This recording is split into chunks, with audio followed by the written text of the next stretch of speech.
Hello everyone, and welcome back to X-Ranger.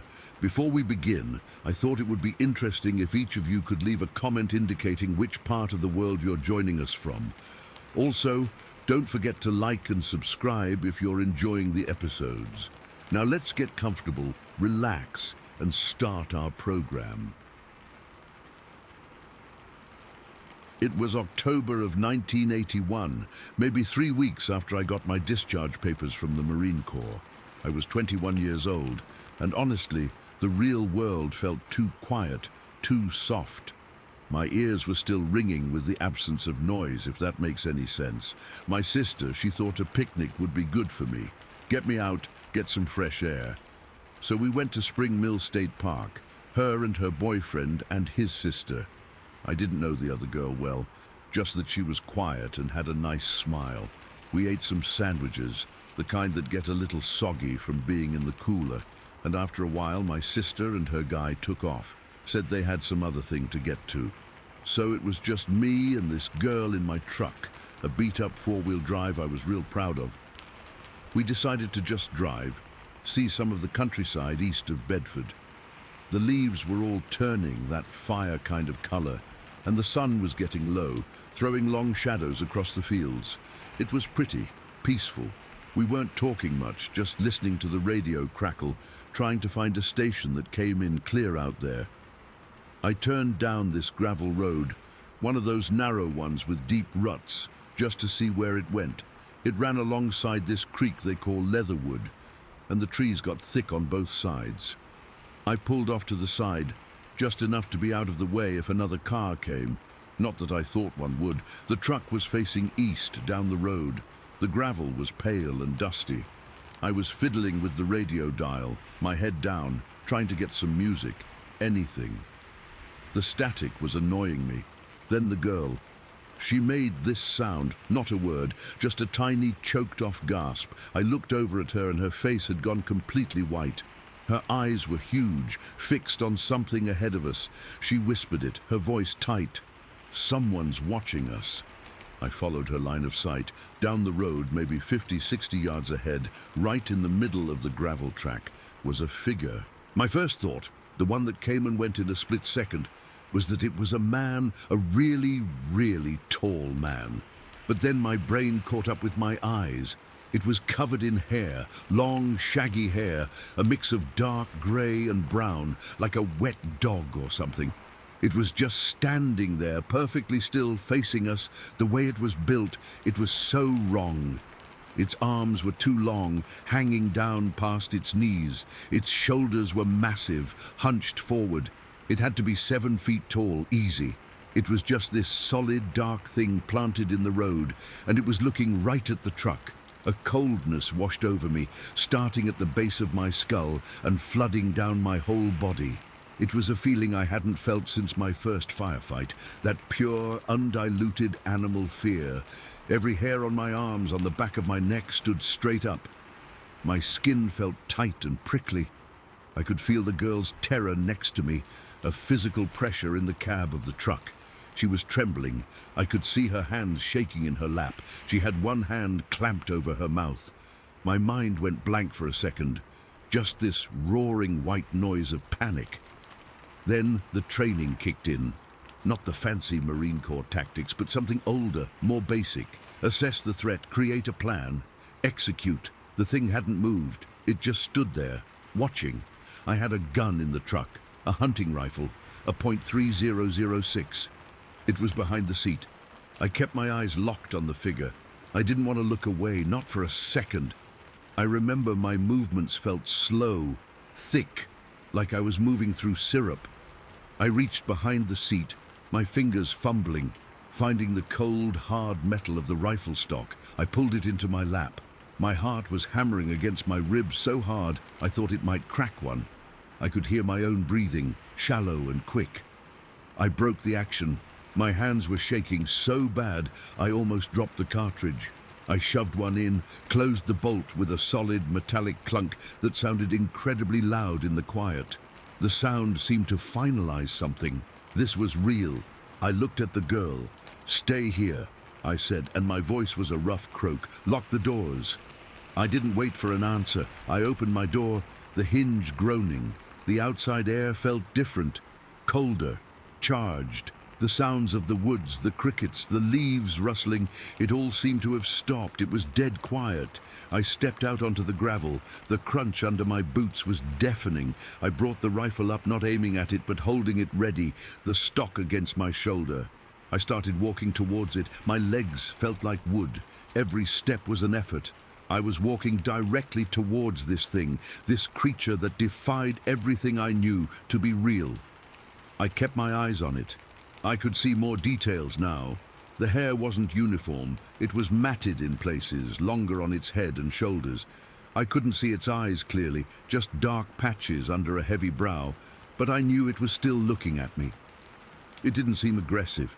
It didn't hunch down or snarl. It just stood there, and its stillness was more terrifying than any movement could have been. It felt intelligent. It was studying me, the same way I was studying it. I was maybe 30 yards away now, close enough to see the way its chest moved, a slow, deep rhythm. Close enough to see the texture of the hair, thick and coarse. It smelled, not a bad smell, not like rot or garbage, but a wild smell, like damp earth and musk and something else I can't describe. An animal smell, but stronger, more potent. My finger was on the trigger guard. I was a good shot. In the core, I was a marksman. I could have put a round right through its center mass from here, but something stopped me. It looked too human. The way it stood on two legs, the proportion of its body, despite being all wrong, was closer to a man than a bear. It hadn't made a threatening move. It was just there, in the road. We were the ones who had driven into its place. I took another step. My boot scuffed a stone. And that's when it moved. It didn't startle. It didn't look away. It just turned. In one fluid, powerful motion, it pivoted on its feet and ran. It didn't run like a man. Its gait was a lope, incredibly fast and smooth, its long arms pumping. It went straight for the tree line on the south side of the road. The undergrowth there was a tangled mess of briars and thickets, stuff I would have had to fight through with a machete. It didn't even slow down. It crashed through the briars like they weren't even there. I heard the snapping and popping of branches, but it never broke stride. It vanished into the thick woods. A second later, I heard a heavier crashing sound from further in, and then it was gone. The whole thing, from the time it turned to the time the sound faded, lasted maybe 3 seconds. I stood there in the middle of the road, the rifle still at my shoulder, pointing at an empty space. The woods were silent again for a moment, and then, slowly, the normal sound started to trickle back in. A bird chirped. The leaves rustled in a breeze I hadn't felt before. The fear didn't leave me. It just changed. It turned into a deep, cold shaking that started in my gut and radiated outwards. My hands were trembling so violently I had to lower the rifle. I stood there for a full minute, maybe 2, just trying to breathe, trying to make my heart slow down. I scanned the tree line, expecting it to reappear, but there was nothing, just shadows and leaves. I turned and walked back to the truck. My legs were weak. I felt drained, hollowed out. I opened the door and the girl was curled up in her seat, her face buried in her knees, sobbing quietly. She didn't look up when I got in. I put the rifle back behind the seat, my movements clumsy. I just dropped it in. I didn't even safe it. I started the truck, the engine roaring to life, and the sound was a comfort, something man-made and familiar. I didn't adjust the radio. I didn't look at the girl. I just put the truck in drive and pulled back onto the gravel road, turning around to head back the way we came. We drove for 5 minutes in complete silence before she spoke. Her voice was thin and ragged. "Take me home, right now. I want to go home." I just nodded. I didn't say a word. What was there to say? I drove, my knuckles white on the steering wheel, my eyes constantly flicking to the rearview mirror, half expecting to see that tall, dark figure loping after us down the road. I saw nothing but dust and fading daylight. I dropped her off at her house. She got out without a word, without looking back, and hurried inside. I never saw her again after that day. We never went out, never even spoke on the phone. It was like we had a silent agreement to pretend it never happened, because to talk about it would make it real again. I drove home in a daze. The whole way, my mind was replaying it. The way it stood, the way it looked at me, the smell, the unbelievable speed. I kept thinking about my finger on the trigger guard. Why didn't I shoot? In the moment, it felt like the right choice. It felt like a line I couldn't cross. It looked too much like a person. It hadn't threatened me, it just was. But later, the doubt set in. What if it had been a threat? What if my hesitation had put us in danger? What was it, a bear? No, I've seen bears. That wasn't a bear. A man in a suit, out here, in the middle of nowhere, running through briars like they were grass? Impossible. The encounter haunted me. It still does. It's been years, decades now, and I can still see it perfectly, standing in that gravel road. I can still feel that primal fear, the cold sweat, the way my body knew something my mind refused to accept. I was a Marine. I was trained to handle myself, to assess threats, to be brave. But that thing, that creature, it bypassed all of that. It went straight to the oldest, most primitive part of my brain and flipped a switch. It showed me that there are things in the woods, in the world, that I don't understand, things that don't fit in any box. And sometimes they just stand in the road and watch you, and then they're gone, leaving you with nothing but questions and a chill that never really goes away. I don't know what I saw. I just know I saw it. Story 2. So, I've never really posted anything like this before, but I've been reading these stories for a while now, and I guess it's time I share mine. This happened years ago, but it's one of those things that just sticks with you, you know? Like I can still feel the chill down my spine when I think about it. It was during a church retreat in Wyoming, something we did every September. We'd stay at this old lodge out in the middle of nowhere, surrounded by forests and mountains. It was supposed to be a time for reflection and bonding, but for me and a couple of the other guys, it was more about getting away from the adults and doing our own thing. That day, we decided to go out into the woods with our slingshots. We were just kids, really, teenagers, and we thought we were tough, hunting for squirrels like it was some big adventure. The air was crisp, the kind of cold that bites at your nose but feels good in your lungs. You could hear the elk bugling in the distance, this eerie, echoing sound that always made the forest feel alive and kind of lonely at the same time. It was around mid-morning, and the sun was filtering through the trees, casting long shadows that made everything look a little unreal. We started out from the lodge, heading northwest. There was a barbed wire fence running along the edge of the property, and we figured following it would make the walking easier. The ground was uneven, covered in pine needles and dead leaves, and the fence gave us a clear path to follow. On either side, there were younger trees, pines and aspens, that hadn't grown too tall yet, so you could see a fair ways into the woods, but not so far that it felt open. It was cozy in a way, but also kind of claustrophobic if you thought about it too much. We'd been walking for what felt like a few hundred yards, just joking around and taking pot shots at trees with our slingshots. I was lagging behind a bit, adjusting the strap on my slingshot, when the two guys ahead of me suddenly stopped, like they just froze in place. I remember thinking maybe they'd spotted a squirrel or something, so I eased forward to see what was up, and that's when I saw it. There, maybe 15 yards away, was this massive thing. At first my brain couldn't process it. It was like my eyes were seeing something, but my mind was refusing to believe it. It was huge, way bigger than any person I'd ever seen. I'd guess it was around 8 feet tall, and it had to weigh between 450 and 550 pounds.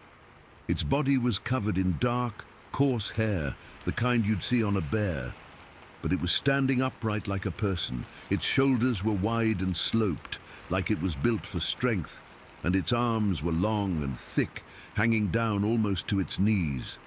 The hands were huge, with fingers that looked like they could crush anything they grabbed. But the worst part was the head. It seemed to sit directly on its shoulders, no real neck to speak of, and the face. God, the face was partly human and partly like a gorilla's.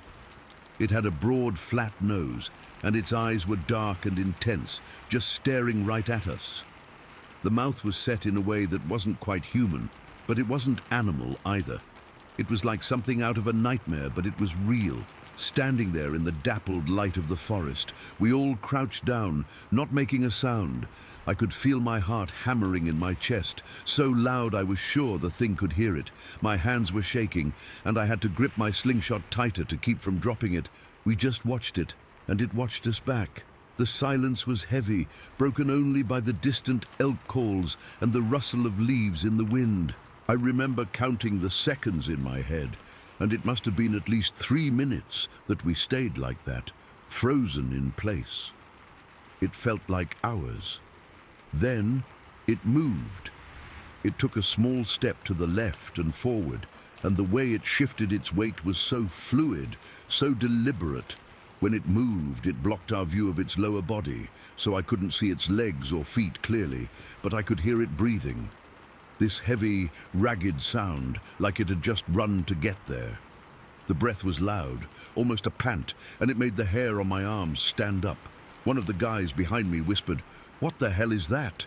But it was so quiet I barely heard him. Then one of the others, I think it was the one on the left, shouted out, "It's just someone in an ape suit." His voice was shaky, trying to laugh it off, but we all knew it wasn't a joke. There was no way that was a person in a costume. The size, the way it moved, the sheer presence of it. It was too real.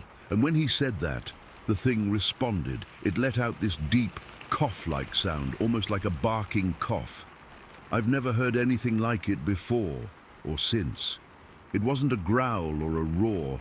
It was guttural, like it was coming from deep in its chest, and it echoed through the trees in a way that made my blood run cold. That sound, combined with the way it was staring at us, so intense, like it was sizing us up. That was the moment the terror really hit. It wasn't just fear. It was this primal, gut-wrenching dread that made my legs feel like jelly. I didn't think. I just acted. We all did. We turned and ran, scrambling back along the fence line as fast as we could. I didn't look back, but I could hear the thing behind us, or at least I thought I could. Heavy footsteps, more of that coughing sound. Maybe it was just my imagination, but it felt like it was following us. Running through that forest was a blur. My lungs burned, and I kept tripping over roots and rocks, but I didn't stop. The barbed wire fence was our guide, and we followed it like it was a lifeline.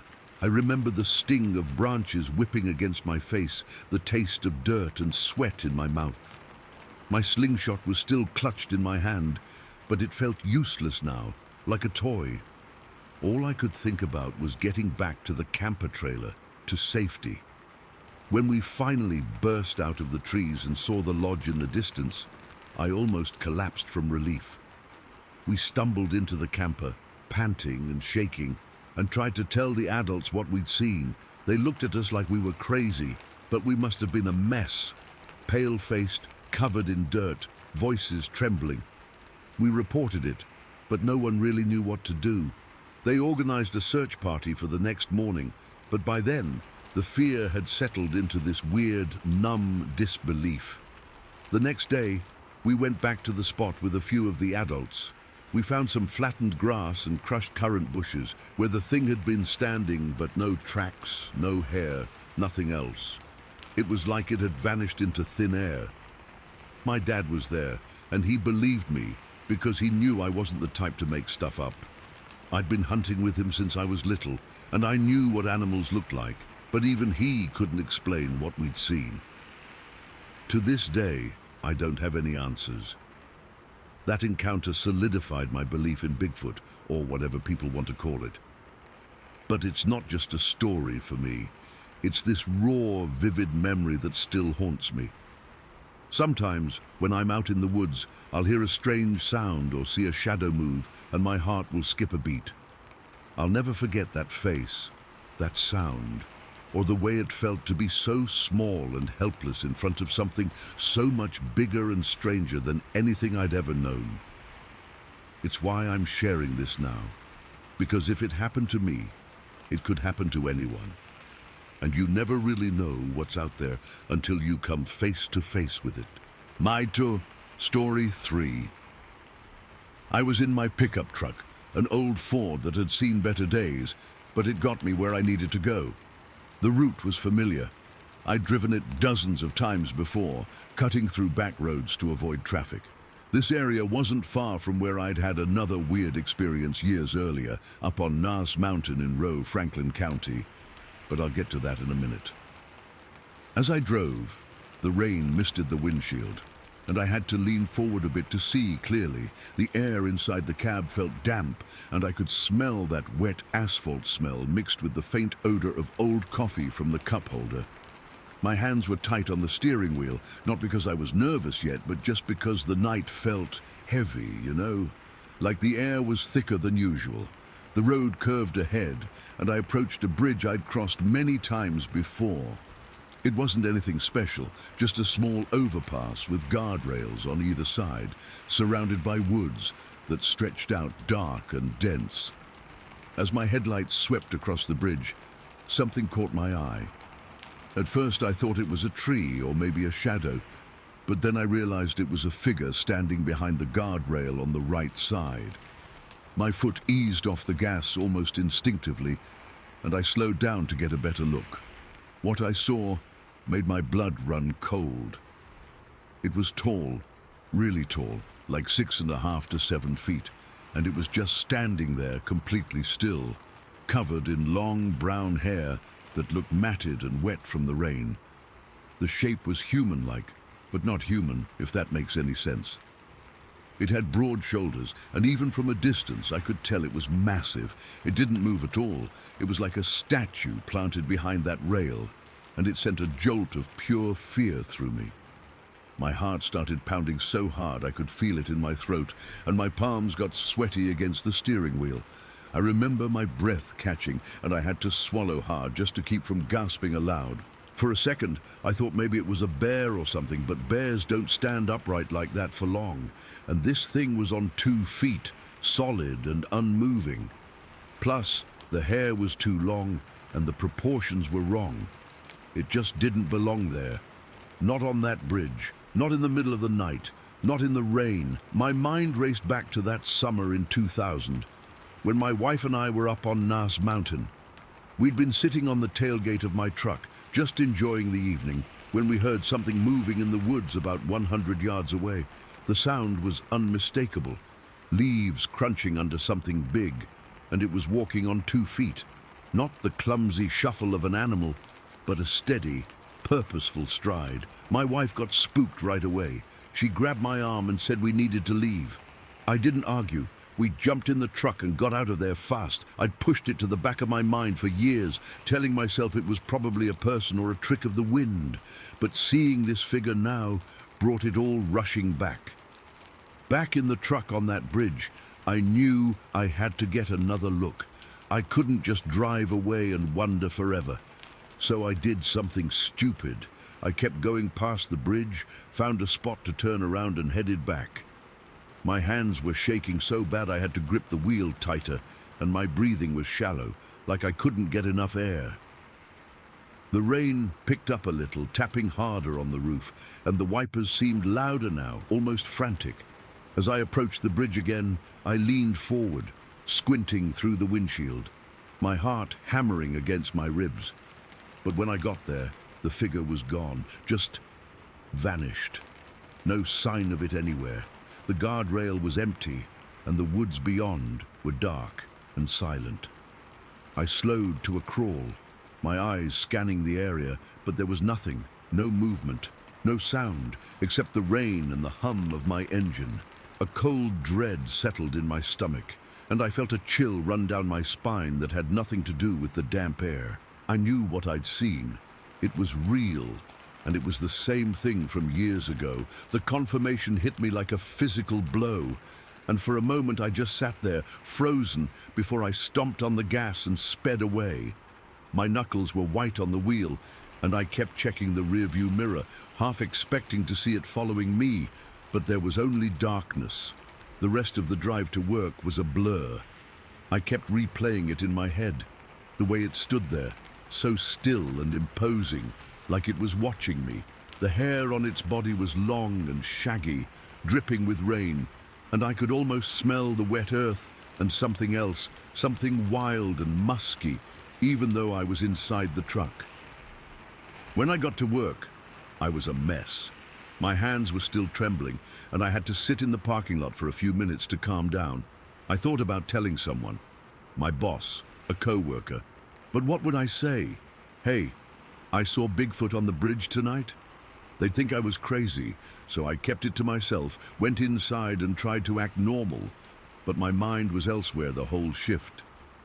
That night, and for weeks after, I couldn't sleep well. Every little noise outside would jolt me awake, and I'd lie there listening, wondering if it was out there. I thought about going back to the bridge during the day, but I never did. What if I found nothing? Or worse, what if I found something? The terror wasn't just from seeing it. It was from knowing that whatever it was real, and I had no way to explain it.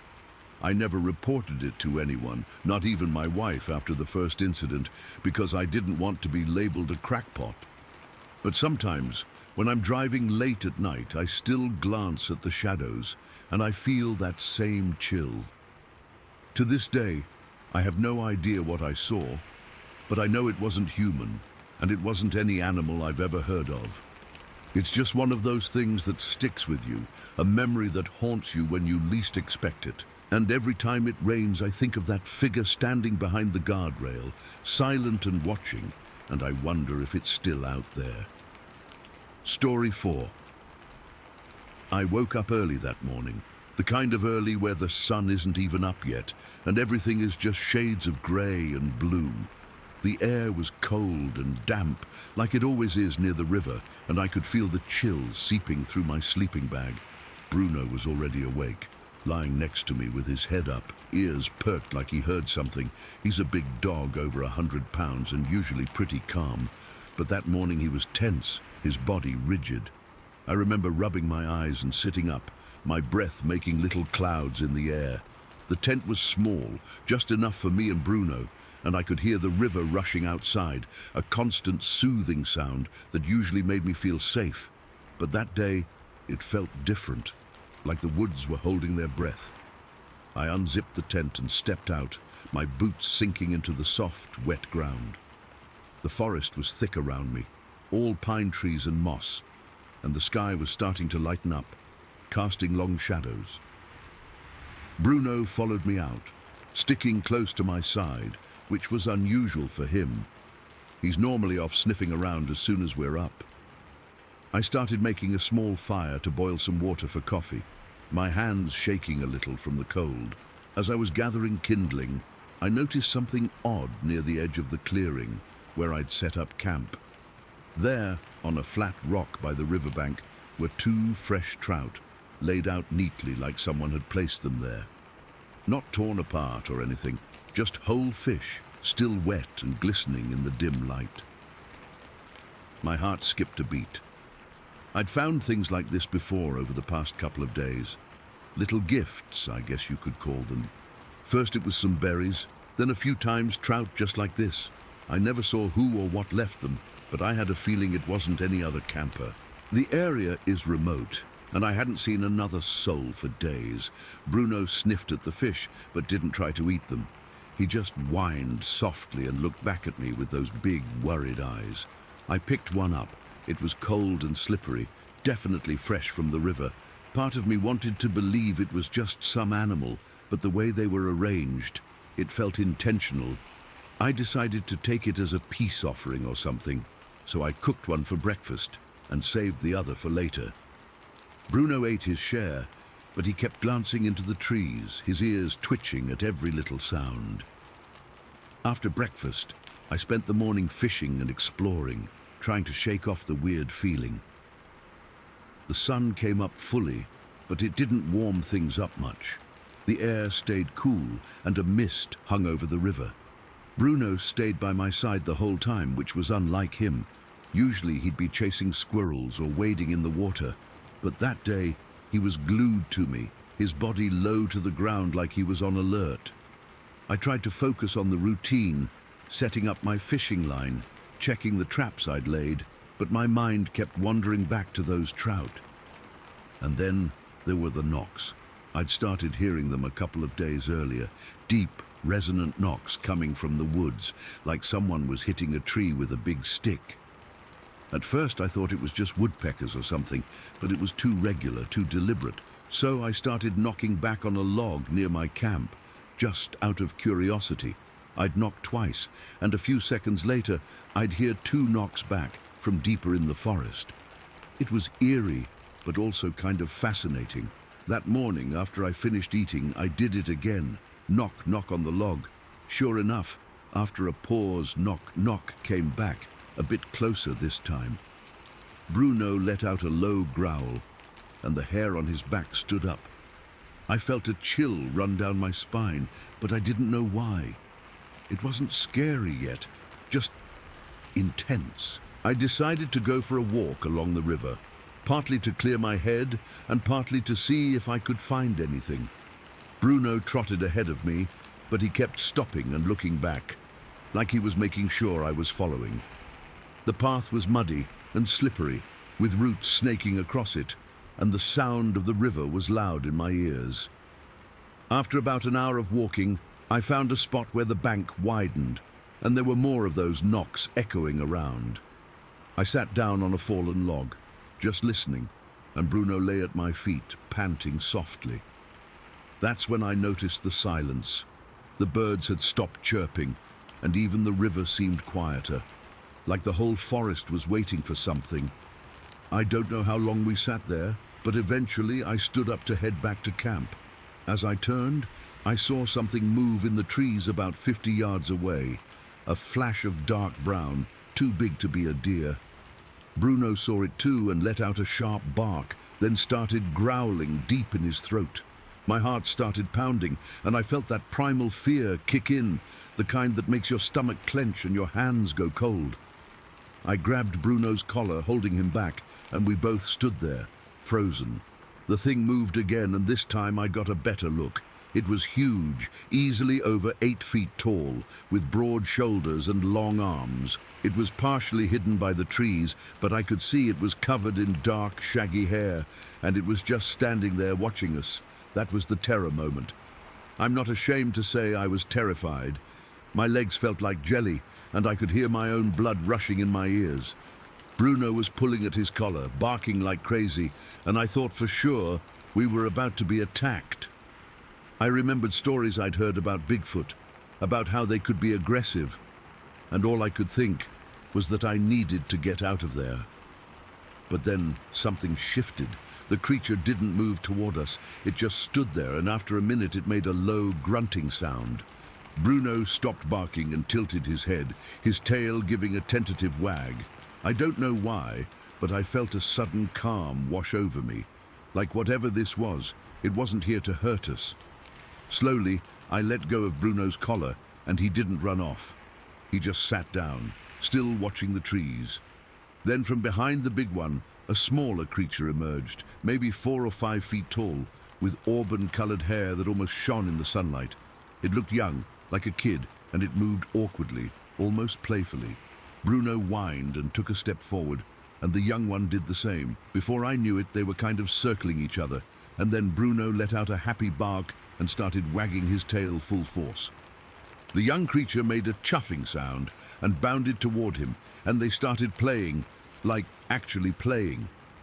Bruno would pretend to chase it, and it would dart away, then come back and nudge him with its hand. I couldn't believe what I was seeing. My fear melted away, replaced by this overwhelming sense of wonder. I looked back at the trees, and that's when I saw the 2 adults watching from a nearby stump. They were bigger than the first one I'd seen, especially the male. He was massive, with shoulders that looked like they could carry a small car. The female was slightly smaller, but still imposing. They were just sitting there, eating apples that I'd left out as an offering earlier. I'd carved a stick a few days before, just something to pass the time, and it was lying on the ground near them. The male reached down and picked it up, turning it over in his hands. He examined it carefully, running his fingers over the carvings, and then he looked right at me and tapped his chest with one finger, like he was saying, "I understand." I felt tears well up in my eyes. It was so beautiful and impossible, like something out of a dream. They stayed there for what felt like forever, but was probably only a few minutes. The young one kept playing with Bruno, rolling around in the grass, and the adults just watched, calm and peaceful. I didn't move, didn't even breathe too hard, afraid I'd break the spell. Then, as suddenly as it started, the male stood up and the female followed. The young one stopped playing and ran over to them, and together they turned and walked back into the trees. They didn't run or hurry, they just disappeared into the shadows, like they were part of the forest itself. Bruno let out a soft whine and came back to my side, panting and happy. I stood there for a long time, just staring at the spot where they'd been, tears streaming down my face. I was overwhelmed by the beauty of it, by the sheer impossibility of it all. Part of me wanted to follow them, to see where they went, but I knew I shouldn't.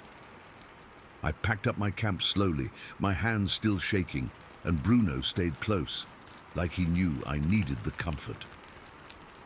As I left, I looked back at the river and the woods, hoping they'd be safe from all the logging and development that's creeping into these areas.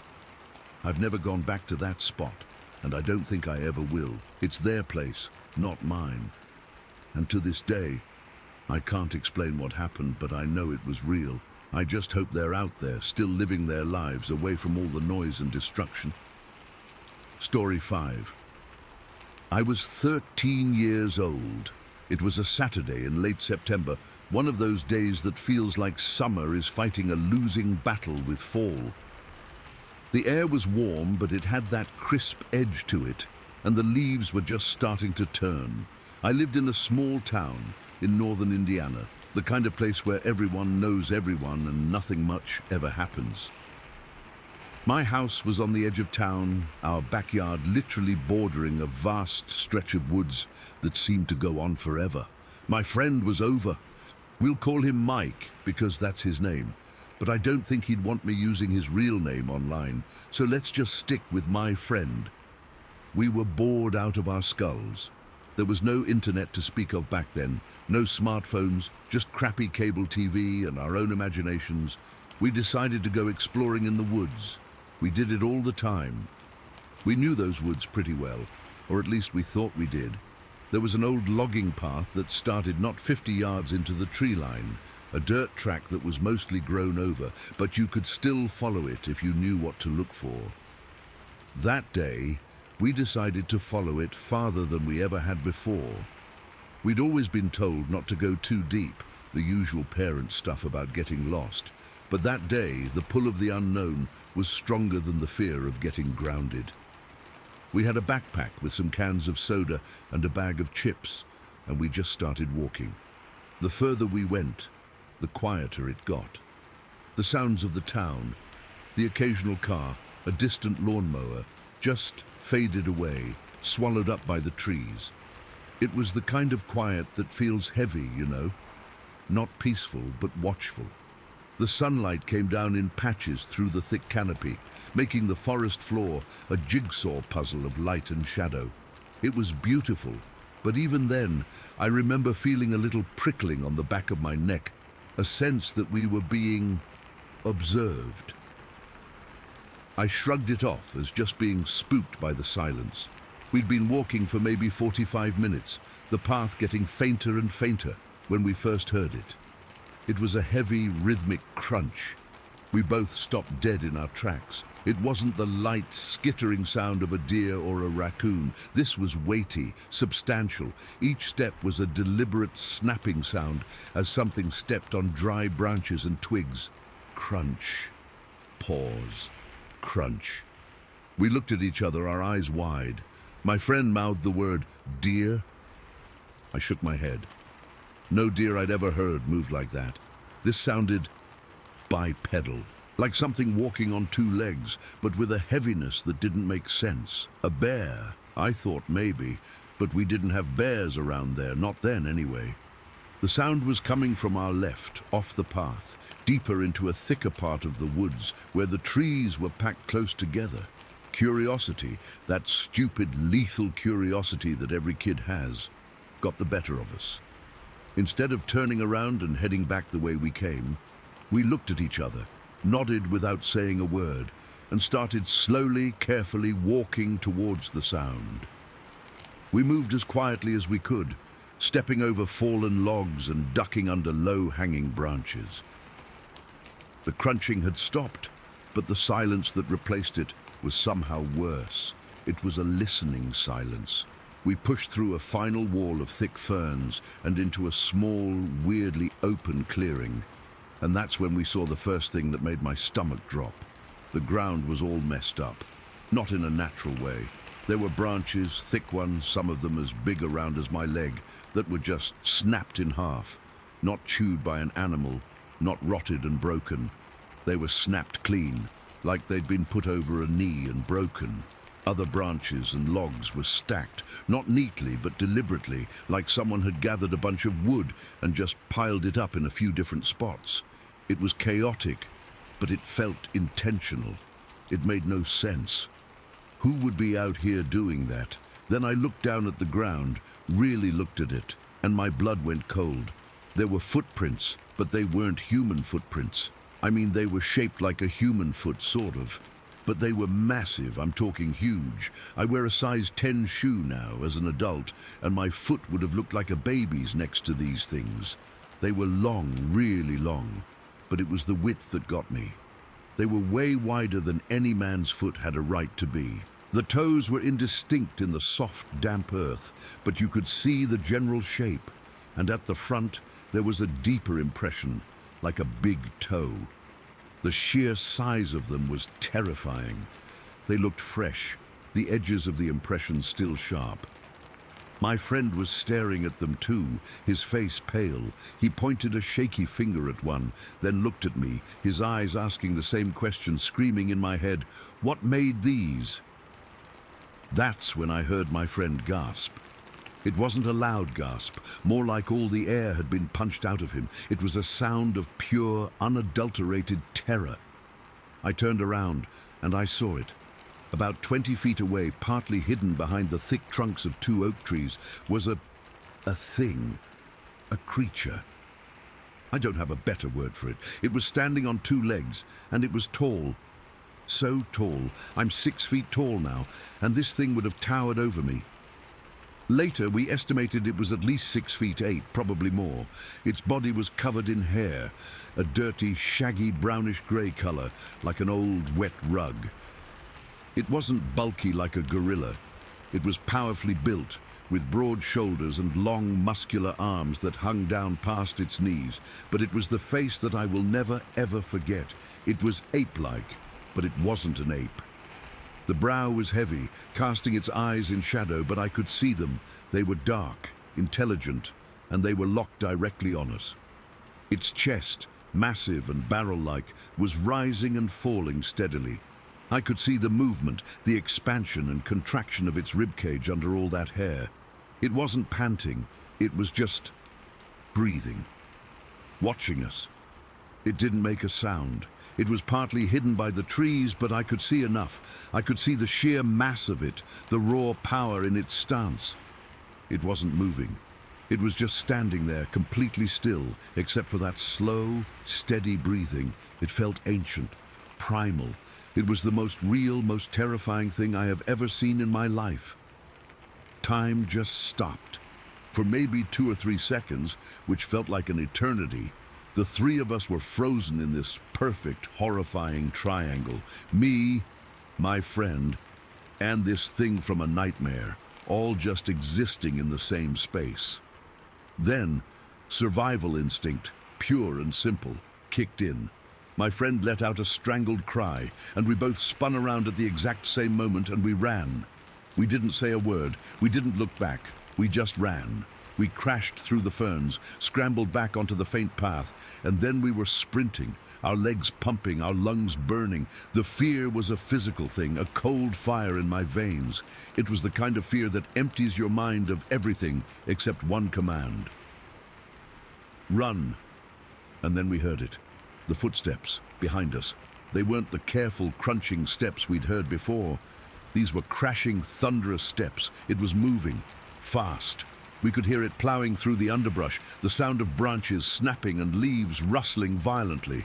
It wasn't running in a straight line. It was moving parallel to us, just inside the tree line, keeping pace.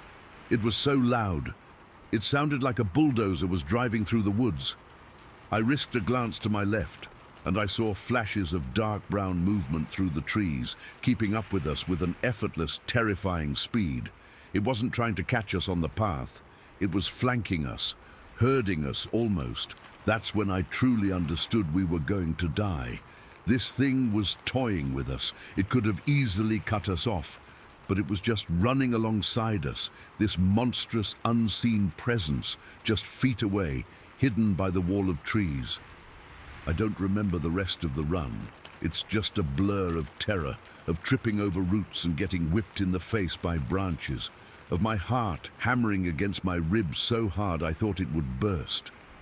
The only thing in the world was the sound of my own ragged breathing, my friend's frantic footsteps ahead of me, and that horrible, crashing sound keeping pace beside us. Then I saw a break in the trees ahead. Sunlight, the road. We burst out of the tree line, stumbling onto the gravel shoulder of the road that led into our neighborhood. We didn't stop running until we were at my back door, fumbling with the handle, falling into the safety of my kitchen. We collapsed on the linoleum floor, gasping for air, our chests heaving. We were covered in sweat, dirt, and scratches. My mum came in startled, asking what on earth was wrong. We tried to tell her. We were talking over each other, our voices high and shaky, pointing back towards the woods, saying there was a monster, a giant ape man, that it chased us. She didn't believe us. Of course she didn't. She thought we'd spooked ourselves, maybe seen a big deer or a hunter playing a prank. She told us to calm down, to wash up, that our imaginations were running wild. We tried telling my dad when he got home. Same thing. A patient smile, a nod, a sure boys. We told a few friends at school on Monday. They laughed. They called it the Indiana gorilla and made monkey sounds whenever they saw us. After a while, we just stopped talking about it. What was the point? But we knew. My friend and I, we knew. We didn't talk about it much, even to each other. But sometimes I'd catch his eye and see it there. The same memory, the same primal fear. We had seen something that wasn't supposed to exist. We had looked into the eyes of something that belonged to a different world, a wilder, older world that was supposed to be gone. I'm a grown man now. I have a job, a family, a mortgage. I live in a different state. But sometimes, on a quiet night, if I let my mind wander back to those woods in northern Indiana, I can still hear the sound of those heavy footsteps. I can still see its chest rising and falling, and I know, with a certainty that chills me to the bone, that it was real, it was there, and I have absolutely no idea what it was. Maitin Story 6. It was one of those perfect September days in Washington, the kind that makes you forget the rain exists. The air was cool, but the sun was warm on your skin, and the leaves on Green Mountain were just starting to turn. My buddy and I had driven out there, way out there, about 10 miles off the Mountain Loop Highway. We'd found this spot the year before, a little clearing by a creek just big enough for my truck and a fire pit. It was our spot. He's been my best friend since we were kids, and he's deaf, has been since birth. I know some sign. We have our own way of communicating, a mix of signs and gestures, and just knowing each other so well. We got there in the afternoon, set up camp. It was just so peaceful. The only sounds were the creek gurgling and the wind in the tall, tall trees. I remember thinking how quiet it was, a real deep-in-the-woods quiet. He was loving it, of course. For him, the woods are this completely visual, tactile place. He was pointing at a woodpecker, feeling the rough bark of a cedar tree, just soaking it all in. I got a fire going as the sun started to dip behind the mountains, that long golden light stretching through the trees. The smell of pine smoke and damp earth, that's the smell of being out there. We were just sitting on our camp chairs, passing a bag of beef jerky back and forth, not really needing to talk. I was just watching the flames dance, feeling that good kind of tired you get from fresh air. That's when I first heard it. It was a snap, a single, sharp crack, like a thick branch breaking. It came from the trees across the creek, maybe 50, 60 yards away. I looked over, but it was already getting shadowy in there. The sun was behind the ridge, so the forest floor was just a mess of dark shapes. I didn't think much of it. A deer maybe, a falling branch. It happens. I glanced at my friend. He was poking the fire with a stick, completely unaware. I just shrugged it off and went back to watching the fire, but then it happened again. Another snap a few seconds later, and then another, and they were closer. Not a lot closer, but definitely closer. It wasn't the random scattered sound of an animal moving through the brush. This was deliberate. Snap, pause, snap. Like footsteps. Heavy footsteps. My skin started to feel a little tight. I looked at my friend again. He was still messing with the fire, completely in his own world. I tried to act normal, but my heart was starting to beat a little faster in my chest. I remember thinking, just a bear. It's probably just a bear. They usually run off. The snapping kept coming. It was getting consistently closer, moving in a straight line from across the creek towards us. It wasn't running. It was walking, a slow, steady, purposeful walk. My eyes were glued to the tree line now, straining to see anything in the growing darkness. The fire was bright, which meant my night vision was shot, and everything beyond the circle of light was just a black wall. I could feel the hairs on my arms standing up. My friend noticed I was tense. He looked at me, his head tilted, and signed, "What?" I didn't know how to sign, "I think something big is walking towards us." So I just pointed towards the trees and made a worried face. He squinted, trying to see what I was seeing, but of course he couldn't hear the sounds that were making my blood run cold. He shrugged and went back to his stick. He thought I was being jumpy. The snapping was so close now I could pinpoint it. It was just inside the tree line, maybe 30 feet from the edge of our clearing. It stopped. The silence that followed was worse. It was a heavy, waiting silence. The only sound was the crackle of our fire and the creek. I was holding my breath. I could hear my own heartbeat thumping in my ears. My friend was looking at me again, his expression now serious. He could see the fear on my face. I wasn't hiding it well. And then something flew out of the darkness. It was a stick, a big one, about as long as my arm and thick as my wrist.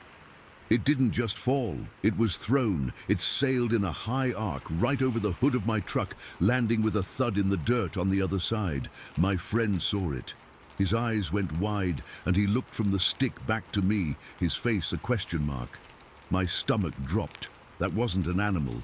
An animal doesn't throw a stick like that. That was a warning shot. I was frozen for a second, just staring at the spot where the stick had landed. Then the adrenaline hit me like a truck. I stood up so fast my camp chair almost tipped over. My hands were shaking. I started signing frantically. "We have to go, now! Pack, now!" He didn't argue.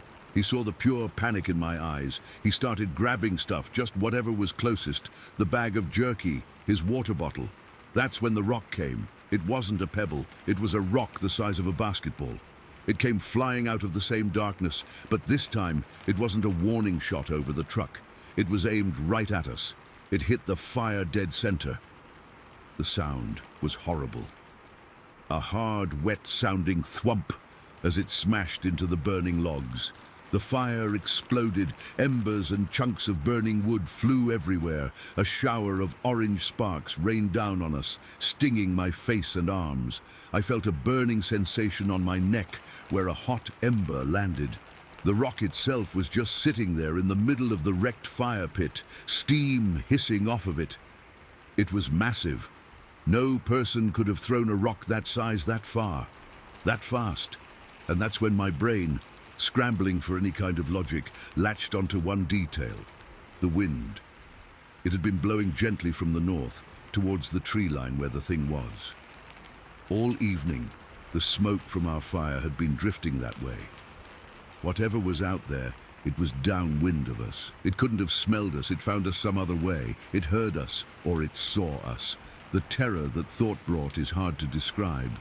It was a cold, sinking feeling that started in my gut and spread out to my fingers and toes. This wasn't a curious bear. This was something that had tracked us, stalked us, and was now actively trying to scare us or hurt us. There was no more thought, just pure animal instinct. We had to get out. I yelled, "The truck, get in the truck!" Knowing he couldn't hear me, but the sheer force of my scream made him jump. I was already yanking the plug for the cooler out of the outlet in the truck bed, my hands fumbling, useless. I gave up. I just started throwing things. I grabbed the tent, still half-staked, and just heaved the whole tangled mess into the back of the truck. Chairs, the cooler, our sleeping bags, it all just went in a heap. My friend was doing the same, his movements frantic and sharp. He kept looking over his shoulder at the tree line, his face pale in the flickering light of the dying fire. We weren't being quiet. We were making a huge racket, but the woods had gone completely silent. No more snaps, no more rustling. Nothing. It was just watching us. I could feel it. This presence. It felt huge and heavy, like the air itself was pushing down on us. I've never felt so watched in my entire life. Every inch of my skin was crawling. I finally got the tailgate slammed shut. I pointed at the passenger door and shoved my friend towards it. I ran around to the driver's side, my legs feeling like jelly. I yanked the door open and fell into the seat, the keys already in my hand from when I'd moved the truck earlier. My hand was shaking so bad I could barely get the key into the ignition. I turned it. The engine roared to life. I didn't even put my seatbelt on. I just slammed the gear shift into reverse and stomped on the gas. The tires spun in the dirt for a second, spitting gravel, and then we lurched backwards.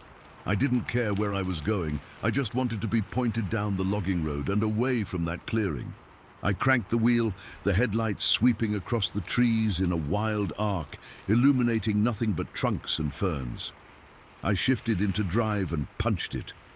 We flew down that rough dirt road, the truck bouncing and rattling over ruts and rocks. I had the gas pedal pressed to the floor. I didn't look in the rearview mirror. I couldn't. I was too scared of what I might see chasing us. My friend was braced against the dashboard, his knuckles white. He kept looking at me, his eyes asking the question I couldn't answer. We drove like that for what felt like an hour, but was probably only 10 minutes, until we hit the paved part of the Mountain Loop Highway. Only then did I slow down, my whole body trembling uncontrollably. I pulled over onto the gravel shoulder, put the truck in park, and just sat there, my hands gripping the steering wheel so tight my fingers ached. I could feel cold sweat on my back. My friend was breathing just as hard as I was. We sat there in the dark, the only light coming from the dashboard. The silence in the cab was thick. He finally turned to me and signed, slow and deliberate. What was that? I just shook my head.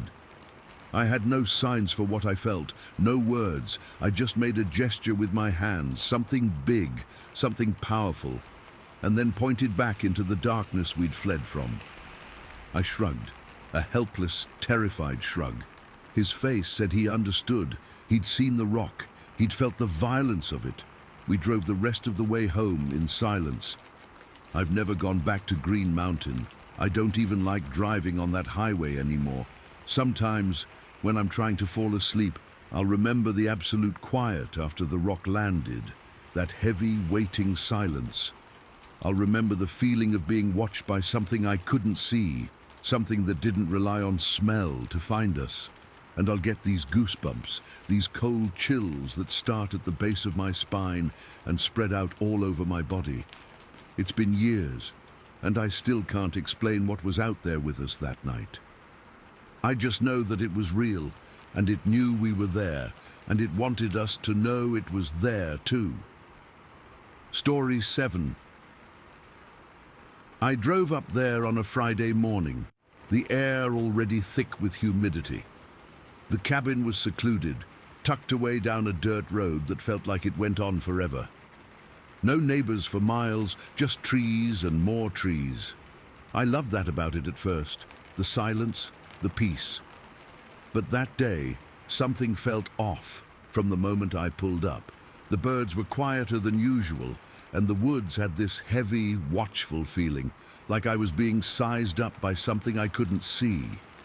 I spent the day doing normal stuff, unpacking my gear, starting a fire in the pit outside, just relaxing. I remember sitting on the porch around dusk, listening to the crickets and feeling pretty content.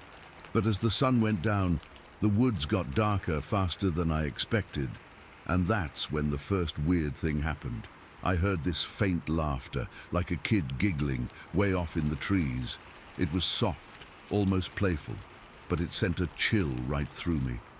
I stood up and peered into the darkness, but there was nothing there, no lights, no movement, just that sound, floating through the air like it was teasing me. I tried to brush it off. Maybe it was an animal or the wind playing tricks, but it didn't sound like any animal I'd ever heard. I went inside around 9, locking the door behind me. The cabin is small, just one room with a kitchenette and a bed in the corner, so everything feels close and safe. Or it used to. That night, I couldn't shake the unease.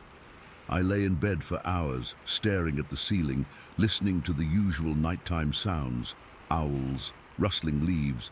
Then, around 2 in the morning, it started.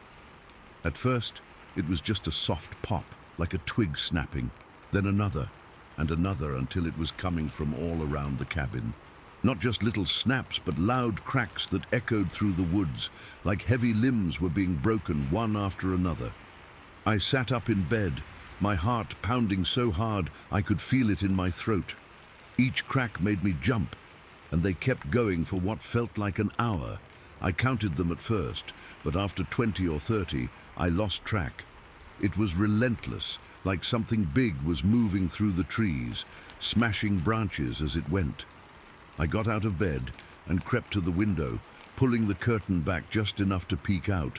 The moon was out, casting long shadows, but I couldn't see anything moving. Just the dark shapes of trees and the occasional glint of moonlight on leaves. The sounds were everywhere, left, right, behind the cabin, and it felt like whatever was out there was circling me. I thought about calling someone, but my phone had no service out there, and the landline was spotty at best. So I just stood there, frozen, my skin crawling with every new crack. After a while, the noises stopped, and the woods went dead silent. No crickets, no owls, nothing. That silence was almost worse. I stayed by the window for what felt like forever, my legs aching from standing still. I could smell the damp earth through the cracks in the cabin walls, and my own sweat was making my shirt stick to my back. Eventually, I forced myself back to bed, but I didn't sleep. I just lay there, listening, waiting for something else to happen. The next part, this is where it gets hard to talk about. It was around 3 in the morning when I heard it. A heavy rhythmic sound coming from near the creek about 75 yards away. At first I thought it was a deer or maybe a bear, but it was too loud, too deliberate. Thump, thump, thump, like something massive was walking, and each step made the ground vibrate slightly. I could feel it through the floorboards. My breath caught in my chest, and I got up again, this time grabbing the baseball bat I keep by the door. Stupid, I know, but it made me feel a little better. I went back to the window and saw movement down by the creek. It was too dark to make out details, but there was this huge shape, darker than the shadows around it, pacing back and forth. Then it stopped, and everything went quiet again. For a second, I thought maybe it was leaving, but then it let out this howl. I can't even describe it properly. It wasn't like a wolf or anything natural. It was deep and guttural, like the earth itself was splitting open, and it echoed through the woods so loud that the windows rattled. Right after that, there was this scream, high-pitched and unearthly, like nothing I've ever heard.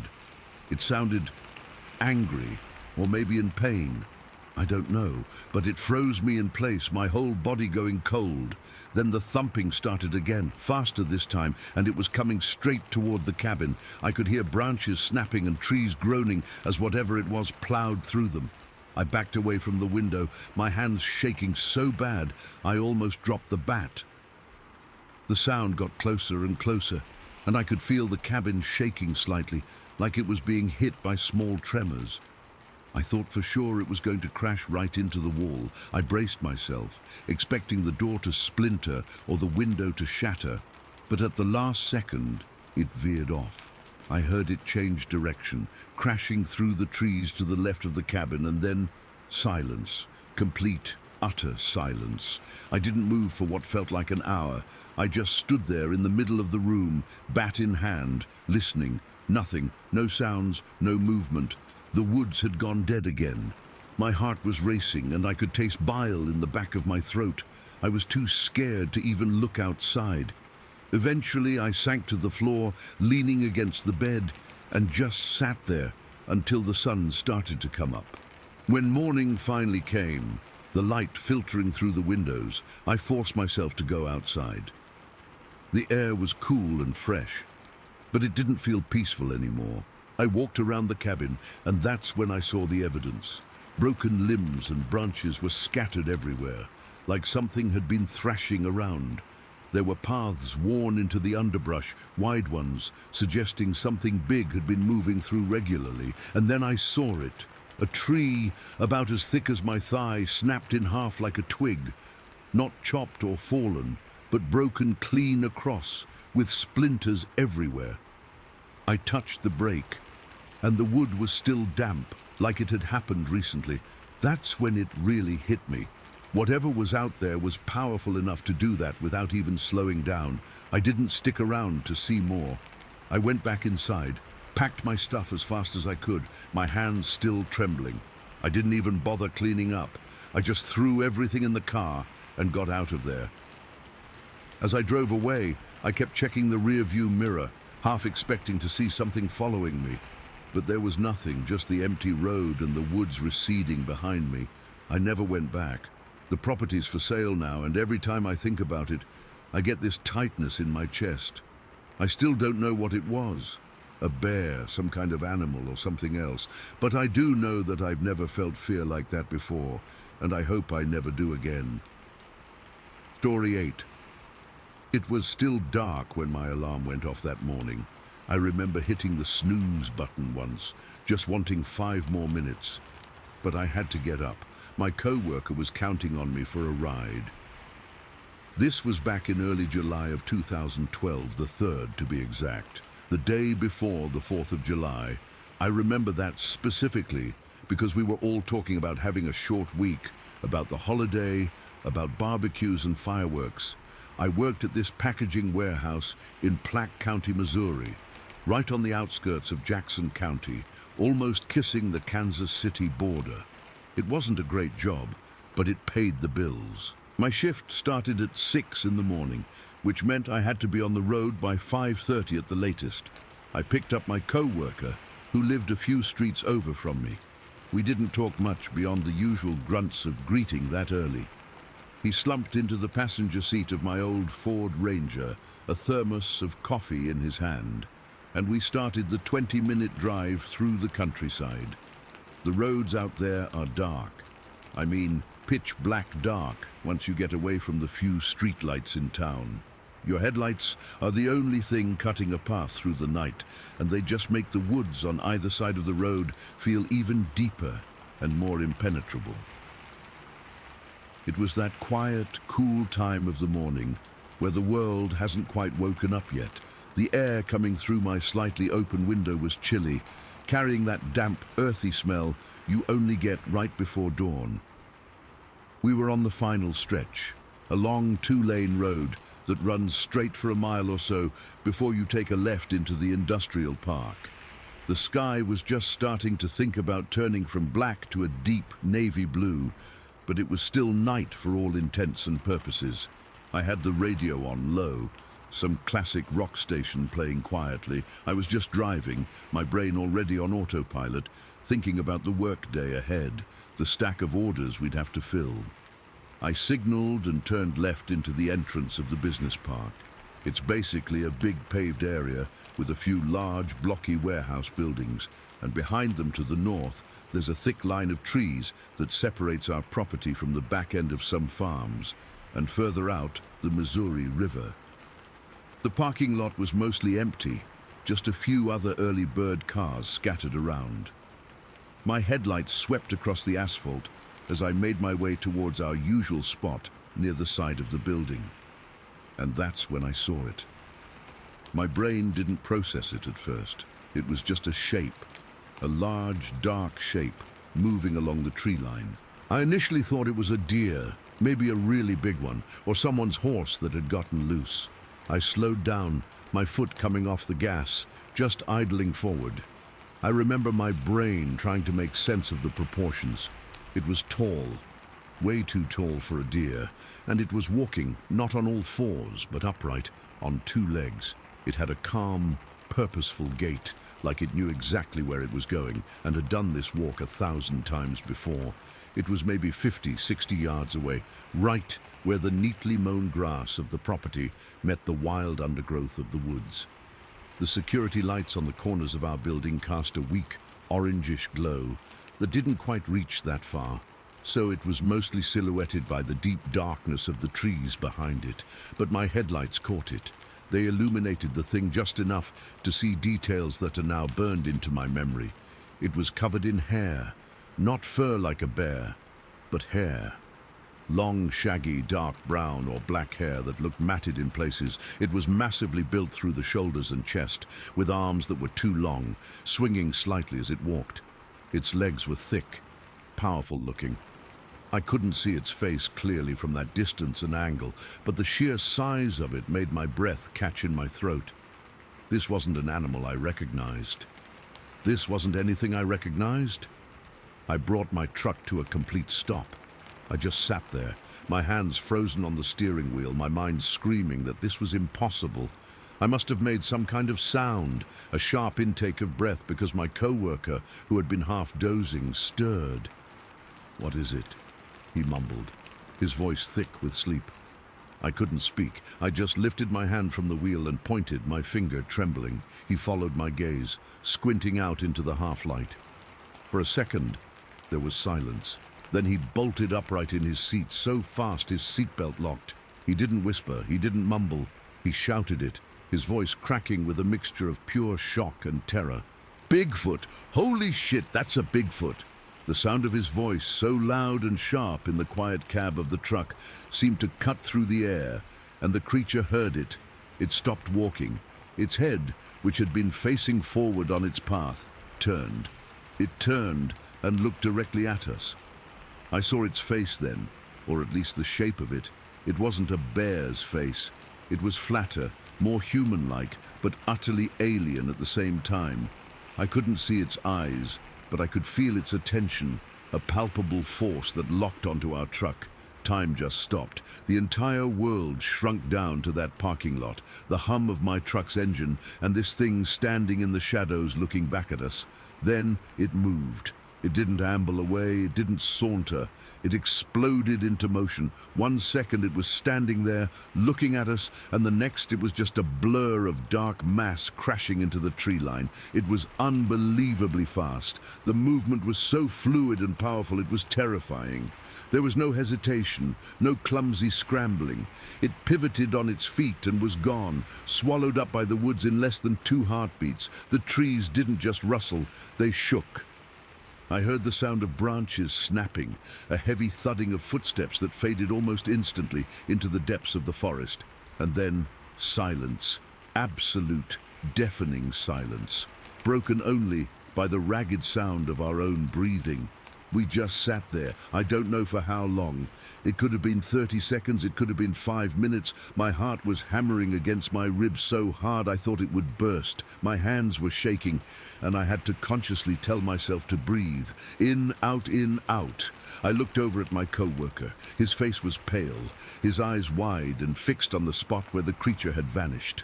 He had one hand braced against the dashboard like he was expecting a collision.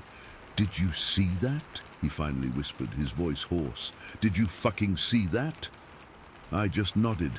I couldn't form words. My mouth was dry as dust. We kept staring at the trees, half expecting it to come back out, half expecting to see its eyes glowing from the darkness. But there was nothing. The woods were just woods again, dark, quiet, and still. After what felt like an eternity, a strange, desperate need for proof came over me. I had to see something, anything, that could confirm what we'd just witnessed. I killed the engine. The sudden quiet was jarring. We should look," I said, my own voice sounding strange and thin. My co-worker just stared at me. "Are you crazy?" "Just for tracks, just to see." He was hesitant. I could see the fear in his eyes, but he unbuckled his seatbelt. I think we were both operating on some kind of autopilot, our brains trying to process the impossible by doing something normal, something logical, like looking for evidence. We got out of the truck. The morning air felt colder now, biting. I remember the solid feel of the pavement under my boots, a grounding sensation in a world that had just tilted off its axis. We walked slowly across the parking lot, our footsteps echoing in the vast, empty space. We didn't speak. Our eyes were glued to the tree line. When we reached the edge of the grass, we stopped. The ground was soft there, damp with morning dew. It should have been perfect for holding a print. We scanned the area, our eyes darting over every inch of mud and crushed leaves. We walked along the perimeter for maybe 20 yards in each direction, our hope fading with every step. There was nothing. No massive five-toed footprints, no broken branches at eye level, no tufts of hair caught on a thorn bush. Nothing. It was as if the creature had never been there at all. The only sign of its passage was the memory burned into our brains and the raw electric fear still coursing through our veins. The disappointment was a physical weight. Part of me, the rational part, was almost relieved. No evidence meant I could maybe eventually talk myself into believing it was a trick of the light, a shared hallucination brought on by sleep deprivation. But the bigger part of me, the part that had seen the way it moved, the way it turned its head, knew that was a lie. We had seen it, we had both seen it. We finally trudged back to the truck and just sat inside again, not starting the engine. The clock on the dashboard read 5:50. The sky was getting lighter now, a pale grey bleeding into the blue. The world was waking up. Soon other cars would start pulling in. The day shift would begin. Life would go on as normal. But for us, nothing would ever be normal again. We tried to talk about it. Our sentences fragmented, stumbling over each other. It was so big. It looked right at us. How fast was it? There's nothing there. How is there nothing there? We eventually went inside the warehouse when our shift supervisor's car pulled in. We clocked in. We went through the motions. We didn't tell anyone. Who would believe us? We were two guys in a packaging warehouse talking about seeing Bigfoot in the woods behind the building. We'd be laughed out of the break room. We'd become the punchline of every joke for the next 6 months, so we kept it to ourselves. We worked our shift in a daze, the image of that creature replaying over and over in my mind. Every time I closed my eyes, I saw it turning its head. I felt that jolt of primal fear all over again, and that's the thing that has stuck with me all these years, the part that gives me chills even now. It wasn't the size, though that was terrifying. It wasn't the speed, though that was unbelievable.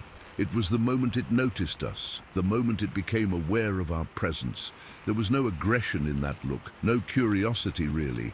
It was just an acknowledgement, a simple, calm recognition that we were there, and then a decision to leave. It was just minding its own business, traveling its path, probably moving between the farms for easy pickings and the river for water, and we were just a brief, unexpected interruption. The terror was real and sharp, a cold knife in my gut. But layered on top of that later was this profound sense of awe. We had seen something that wasn't supposed to exist. We had gotten a glimpse into a world that remains hidden, right on the edge of our own. It left me with a deep, permanent unease about the woods, about the darkness, about what might be watching from just beyond the tree line. I don't go hiking anymore. I get nervous if I'm outside at night and I can't see the tree line clearly. I'm certain of what we saw, 100%. No evidence, no blurry photo, no footprint, just the memory, shared between two terrified men in a truck in a parking lot in Missouri one July morning. And the feeling, the undeniable gut-level knowledge that we are not alone out here, and that some of the things sharing this land with us are nothing like us at all. I saw it, it saw me, and then it was gone. Story 9. My husband, he's the outdoorsy type. He's spent years hiking, camping, hunting, you name it. He knows these woods like the back of his hand, and he's never been one to spook easily. Me, I'm more of a homebody, but I love these drives with him. It's our thing, especially in the evening when the light's fading and everything feels calm. That day, we'd had a long week, and he suggested we head out to Genoa to grab a bite at this little diner we like. Nothing fancy, just a way to unwind. So we're in the car, his old pickup truck, windows rolled down because it was a warm evening. The air smelled like pine and damp earth, the way it does after a light rain. The sky was turning this soft orange and purple, and the trees along the road were casting long shadows. I remember feeling relaxed, one hand on the dashboard, humming along to some country station on the radio. My husband was driving, one arm out the window, just taking it easy. We were talking about maybe stopping by Old Bitty Lake on the way back, since it's right off the road, and he likes to check it out sometimes. Nothing unusual, just a normal evening. We were about halfway to Genoa, maybe 4 or 5 miles out from Folk, when I started noticing how quiet it had gotten. The radio was still on, but it felt like the sounds from outside had just dropped off. No birds chirping, no rustling in the bushes, just this heavy silence. I didn't think much of it at first, but I remember shifting in my seat, feeling a little uneasy. My husband must have noticed it too, because he turned the radio down a notch and glanced out the window. "Strange," he said. "Real quiet. Usually hear critters around here." I nodded, but didn't say anything. The road ahead was straight for a bit, lined with dense brush and tall pines on either side. The sun was almost down, so the light was dim, making everything look kind of hazy. I leaned forward, squinting, like I was trying to see deeper into the woods. That's when it happened. Out of nowhere, something burst from the brush on the right side of the road. I mean, it just exploded out of there. No warning, no sound beforehand. My heart jumped into my throat and I gasped so loud I almost choked. It was tall, maybe 6 feet or so, and it was moving fast, on 2 legs like a person, but it wasn't a person. I know how that sounds, but I'm telling you, it wasn't human. It had this reddish-brown hair all over its body, thick and matted, like it had been rolling in mud or something. The shape was lanky, with long arms that swung as it ran, and it was hunched over, but still towering. It dashed across the road in maybe 2 or 3 strides, heading straight toward Old Bitty Lake. The whole thing lasted seconds, but it felt like time slowed down. I could see the muscles in its legs bunching up, the way its feet hit the pavement, not like a person's walk, but more heavy, like it was pounding the ground. And the smell, oh God, the smell hit us right then. Through the open window, this wave of stench rolled in. It was rancid, like rotten meat mixed with something sweet and foul, like old garbage left in the sun. I've smelled dead animals before, but this was worse. It made my eyes water and my stomach turn. I actually gagged, covering my mouth with my hand. My husband slammed on the brakes so hard the tires screeched and the truck skidded to a stop right in the middle of the road. We were both frozen for a second, just staring at the spot where it had disappeared into the trees on the left. My heart was hammering in my chest, so loud I could hear it in my ears. I was trembling, my hands shaking so bad I had to clutch the seat. "What the hell was that?" I whispered, my voice coming out all shaky. He didn't answer right away. He just sat there, gripping the steering wheel, his knuckles white. I could see his face in the dim light. He was pale, his eyes wide, and he was breathing heavy. This is a man who's faced bears, coyotes, you name it, and I've never seen him look scared. But he was scared now, really scared. He slowly turned to look at me, and his voice was low and tight. "I don't know," he said. "I've never seen anything like that." We both just sat there for what felt like forever, but it was probably only a minute or two. The smell was still hanging in the air, that awful stench making it hard to breathe. I rolled up my window fast, but it didn't help much. It was like it had seeped into the cab. I could taste it in the back of my throat, metallic and sour. Outside, the woods were dead quiet again, like whatever had been there had sucked all the sound away with it. My husband put the truck in park, but kept the engine running. He leaned forward, peering into the trees where the thing had gone. "It went toward the lake," he muttered, more to himself than to me. I could tell he was torn. Part of him wanted to go check it out because that's how he is, always curious. But the other part was just as freaked out as I was. I reached over and grabbed his arm. "Don't," I said, my voice trembling. "Please, let's just go." He didn't argue. He just nodded, his jaw tight. But he didn't drive off right away. He kept staring out there, like he was trying to make sense of it. I remember the way the shadows were deepening, the last bits of light fading, and the woods looked darker, more menacing. Every little movement in the trees made me jump. A leaf rustling, a branch swaying. I kept expecting that thing to come back, or maybe something else to show up. I started crying then, just quiet tears because I was so scared I couldn't help it. My husband reached over and squeezed my hand, but his was cold and clammy. "It's okay," he said, but his voice didn't sound sure. He kept looking back and forth between me and the woods, and I could see the conflict in his eyes. He's always been the one to explain things. If we hear a noise at night, he'll say it's just a raccoon or the wind. But this time he had no explanation. After a few more minutes, he finally put the truck in drive and pulled over to the side of the road, but he didn't turn around or head to Genoa. He just sat there, engine idling, and we both stared out at the trees. The smell was starting to fade a little, but I could still catch whiffs of it, and it made me shiver.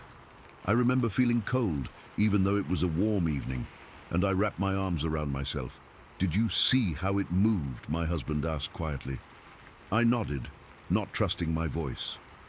It had been fast, unnaturally fast, and smooth, like it was built for running through that kind of terrain. Not clumsy like a bear or a person in a costume. It was fluid, powerful. And the hair, it wasn't fur like an animal's. It was more like thick, coarse hair, almost human-like, but not quite. And the color, that reddish-brown, stood out even in the fading light. We talked in hushed tones for a bit, going over what we saw. He mentioned that he'd heard stories from other hunters about things in these woods, but he'd always brushed them off as tall tales. Now he wasn't so sure. I asked him if it could have been a bear walking on its hind legs, but he shook his head. "Bears don't move like that," he said, "and they don't smell that bad, not like that." This was different. The more we talked, the more scared I got. My mind was racing, thinking about all the possibilities, but none of them fit. Bigfoot? I'd always thought that was nonsense, something for TV shows. But sitting there, in the quiet of that road, with the memory of that thing fresh in my mind, it didn't seem so silly anymore.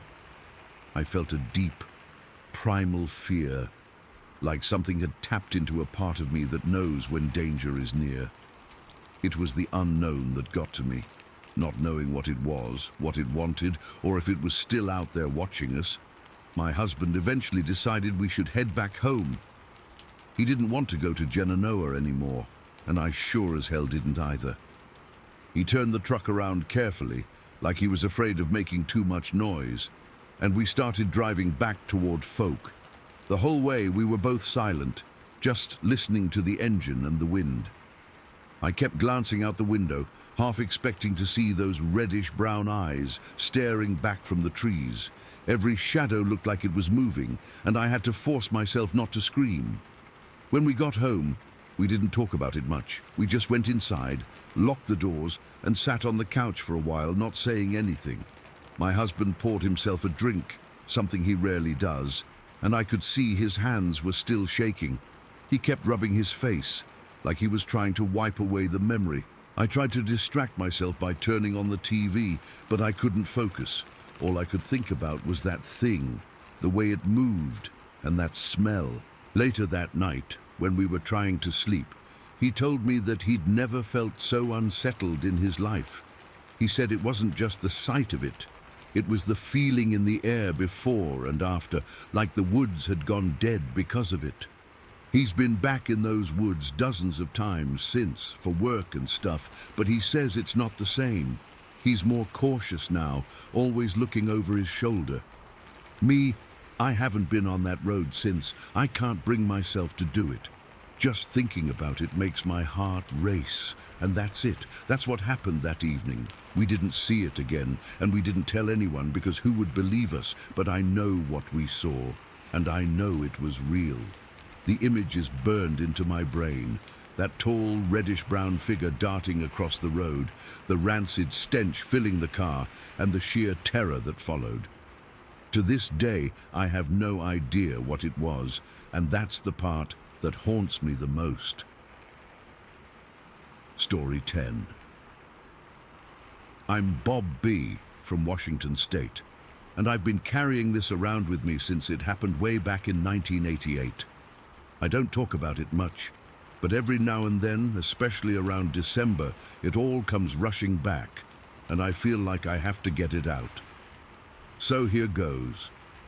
It was December of 1988, and my then fiancé and I were down in Harrison County, Texas, visiting my grandmother. She lived on this old family property that had been in our family for generations. A big, creaky house surrounded by woods that seemed to go on forever. The place was isolated, the kind of quiet that makes your ears ring if you're not used to it. We'd driven down from Washington to spend a few days with her, mostly because she was getting on in years, and I wanted my fiancé to meet her before we got married. That particular day, we'd been helping her with some chores around the house. Nothing major, just tidying up the yard and fixing a loose step on the porch. By late afternoon, we were all tired, so we decided to sit out on the porch and relax as the sun started to dip below the trees. Dusk was settling in, and the air had that crisp, cold bite that December in Texas can have. Not freezing, but enough to make you glad you had a jacket on. The sky was turning this deep orange and purple, and the shadows from the woods were stretching long across the field behind the house. We were just sitting there, me in one of those old wooden rocking chairs, my fiancée next to me on the porch swing, and Grandma in her favorite chair with a quilt draped over her legs. We were talking about nothing important, plans for the wedding, how the drive had been, stuff like that. The woods were quiet at first, just the usual rustling of leaves and the occasional bird call, but then, out of nowhere, this sound cut through the stillness. It was a scream, but not like any animal or person I'd ever heard. It was loud, really loud, like it was right on the edge of the woods, maybe 50 yards away, deep and guttural, but with a high-pitched edge to it that made my skin crawl. It didn't sound like a coyote or a bobcat. I'd heard those before, and this was different. It was more primal, like something that shouldn't exist. The sound hung in the air for what felt like forever, and then it just stopped, leaving this eerie silence behind. I remember my heart started pounding right away, like it was trying to beat its way out of my chest. I looked over at my fiancée, and her face had gone pale. She grabbed my arm, her fingers digging into my sleeve, and I could feel her trembling. "What was that?" she whispered, her voice shaky. Grandma didn't say anything at first. She just sat there, staring out toward the woods, her hands gripping the arms of her chair. Her expression was tense, like she'd been expecting something. After a moment, she slowly stood up and reached for the garden hoe. She always kept leaning against the porch railing. I'd noticed it earlier and thought it was odd, but I hadn't asked about it. "I don't know what that was," she said, her voice low and steady, but I could hear a tremor in it. "But I've been feeling watched lately, especially when I take the scraps out to the woods for the animals. Started carrying this hoe with me just in case." That sent a chill down my spine. My grandmother wasn't the type to spook easily. She'd lived on this land for over 50 years, seen all kinds of things, and she was tough as nails. If she was worried, then something was really wrong. We all stayed quiet for a bit, listening. The woods had gone dead silent, like every living thing had frozen in place. No birds, no insects, nothing. It was so quiet I could hear my own breathing and the blood rushing in my ears. The air felt heavy, charged with this unseen tension, like before a storm hits. I kept my eyes glued to the tree line, half expecting to see something move, but it was just shadows and darkness deepening as the light faded. My fiancée leaned closer to me, her breath warm against my ear. "Bob, I'm scared," she said, her voice barely above a whisper. I put my arm around her, trying to comfort her, but I was just as scared. My palms were sweaty, and I had this knot in my stomach that wouldn't go away. Grandma stayed standing, holding that hoe like it was a weapon. She was peering into the woods, her head tilted like she was trying to pick up on any little sound. "It started about a week ago," she said, not taking her eyes off the trees. "I'd be out there dumping kitchen scraps, and I'd get this feeling, like someone was standing just behind me, watching. At first, I thought it was my imagination, but it kept happening.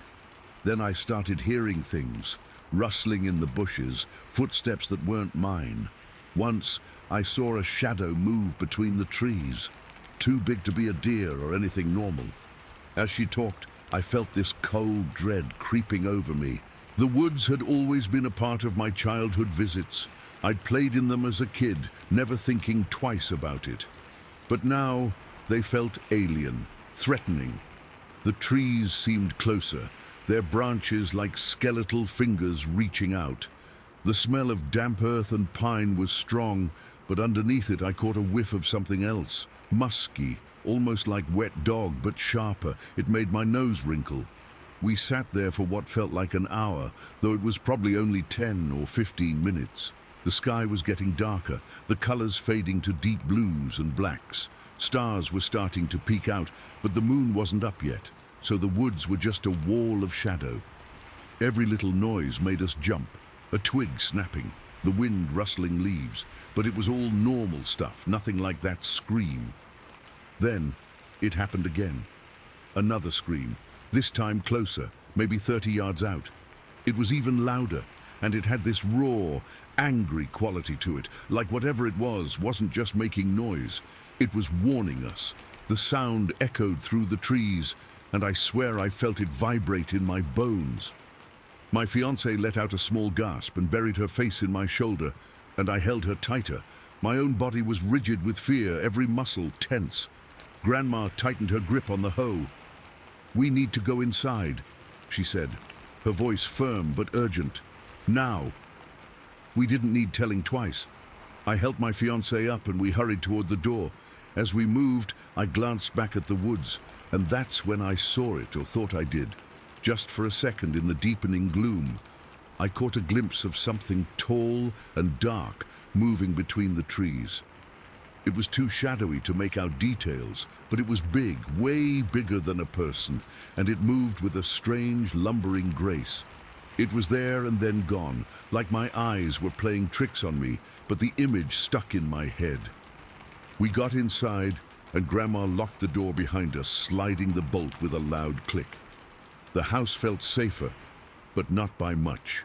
It was an old place, with creaky floors and drafts that let in the cold. We huddled in the living room, the three of us, with the lights on and the curtains drawn. Grandma lit a kerosene lamp. She didn't trust electricity completely, and the flickering light cast long shadows on the walls. No one spoke for a while. We just listened, straining to hear anything from outside. The silence was almost worse than the screams. It felt like the whole world was holding its breath. My heart was still racing, and I could feel a cold sweat on my forehead. My fiancée was shaking, and I kept my arm around her, trying to warm her up, but she felt icy. After a bit, Grandma started talking again, her voice low so as not to carry. She told us about other odd things she'd noticed over the past few weeks. Tracks in the mud that were too big for any animal she knew, strange piles of sticks and rocks near the edge of the woods, and once, a foul smell that hung around for days. She said she'd asked around the few neighbors she had, but no one else had seen or heard anything. Most folks thought she was just getting old and imagining things, but she knew better. Listening to her, I felt this mix of fear and sadness. Here was this strong woman who'd lived through so much, now scared in her own home. It made me angry, but I didn't know what to be angry at. Whatever was out there, it wasn't something we could easily explain. We decided to stay up for a while, just in case. Grandma made some coffee, and we sat at the kitchen table, jumping at every little sound. The house groaned and settled, and each time we'd all freeze and look at each other. Outside, the wind picked up, whistling through the cracks in the windows, and I kept thinking I heard footsteps on the porch, but when I looked, there was nothing. At one point, I got up to use the bathroom down the hall. The house felt even creepier away from the others.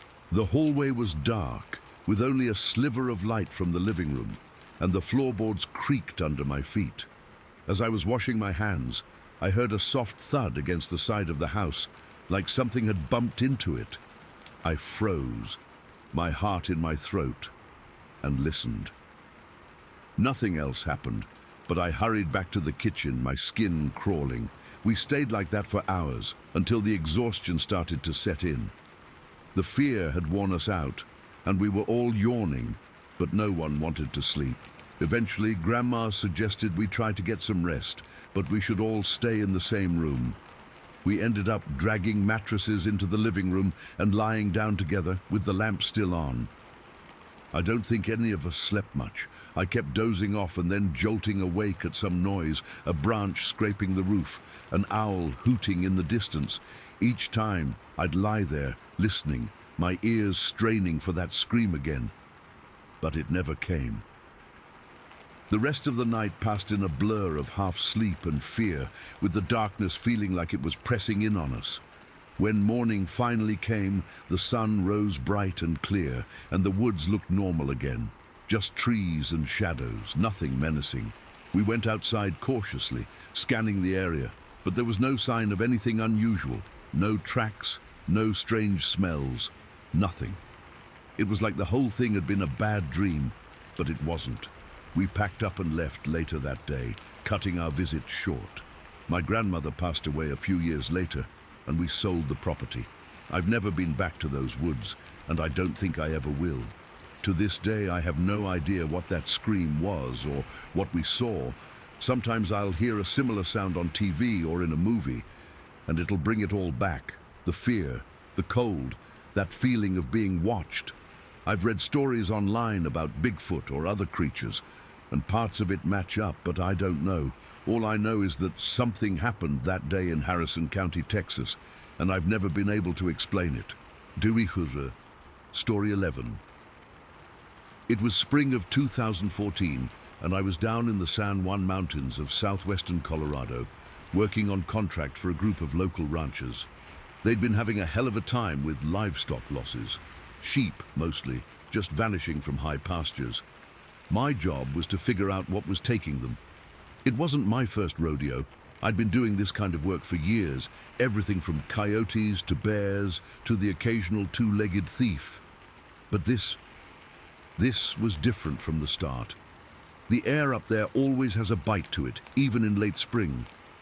That day, I'd been following a trail of scattered feathers and what was left of a lamb. It wasn't a clean kill, it was messy, wasteful. A bear will usually drag its kill off. A mountain lion is neater.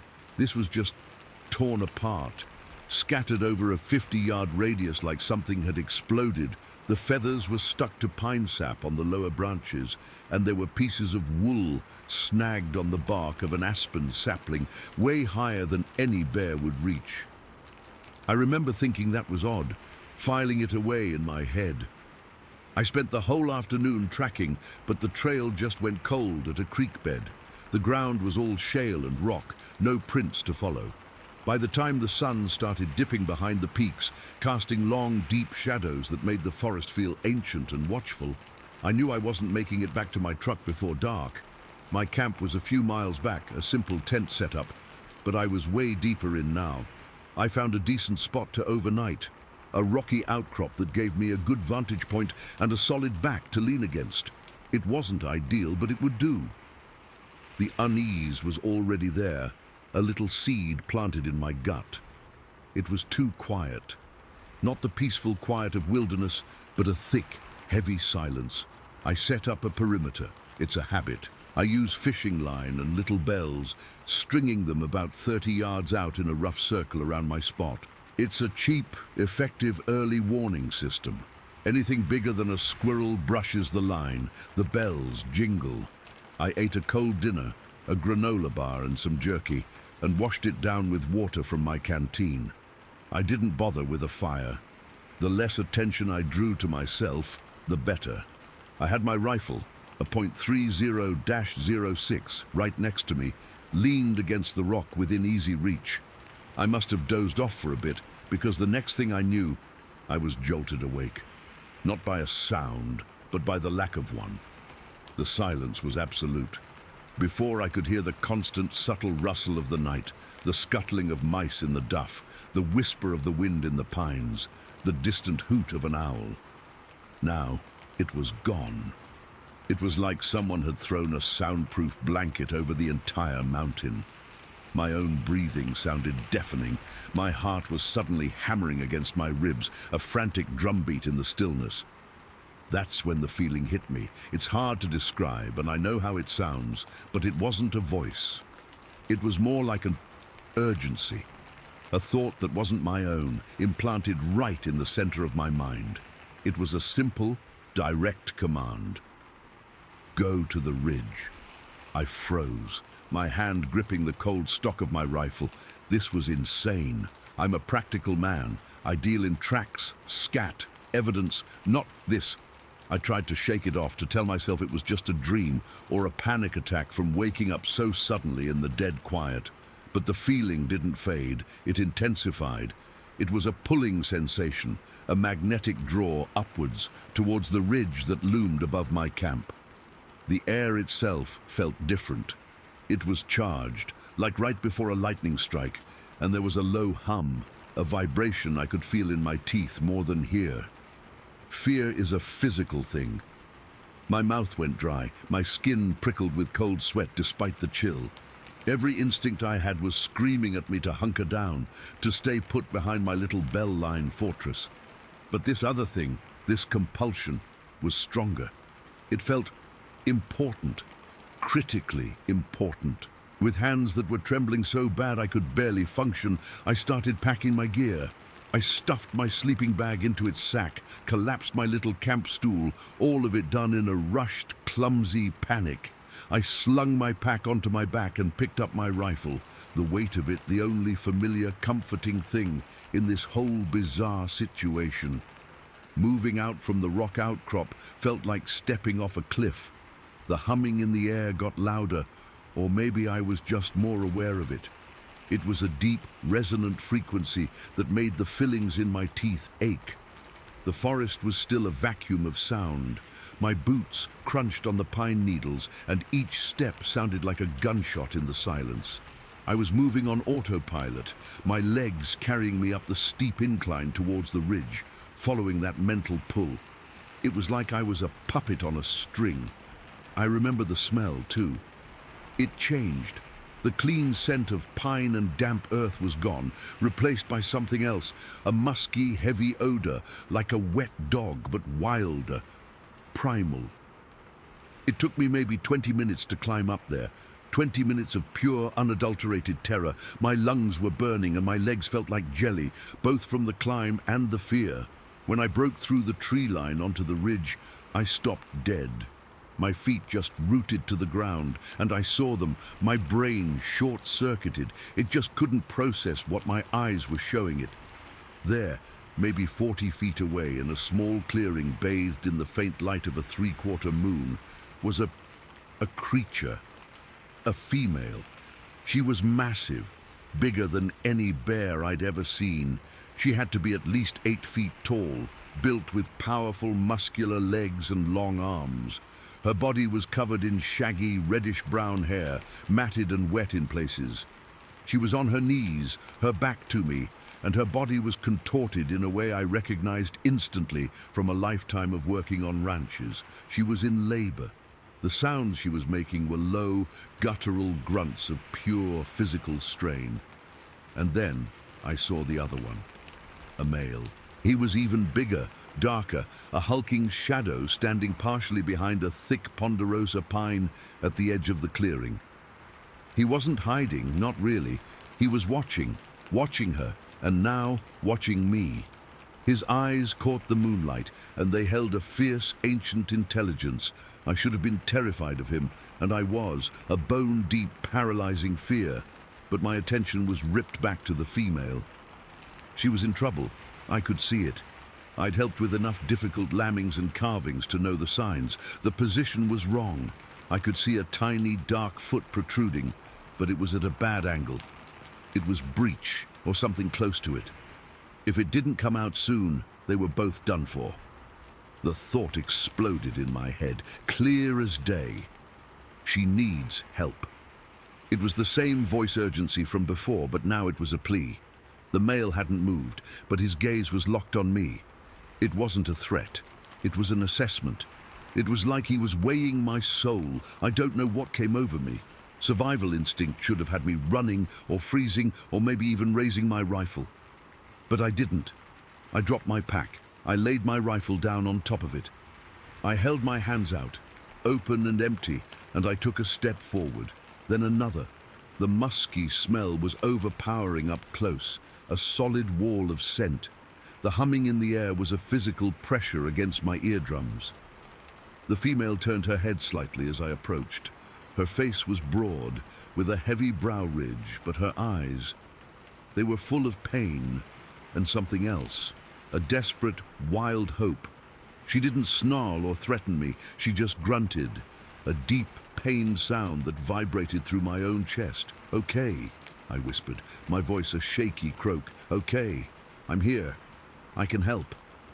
I moved around to her side, my heart trying to beat its way out of my throat.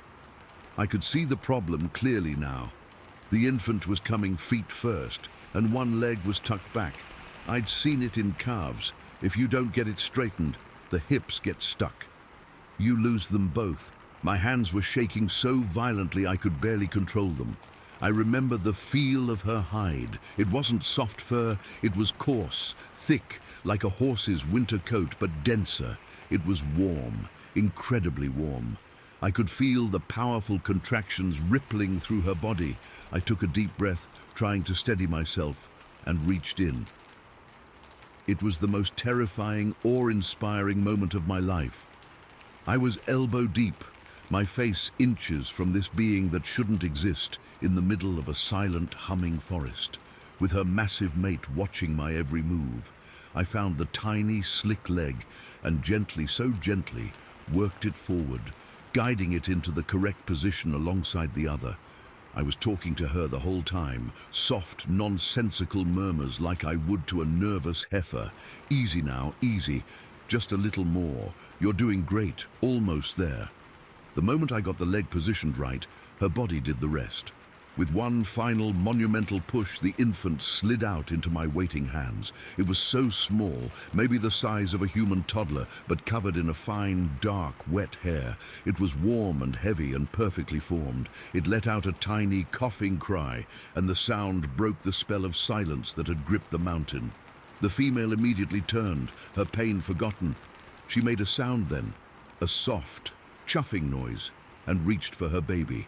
Her hands were huge, with long, thick fingers, but her touch was unbelievably gentle as she took the infant from me.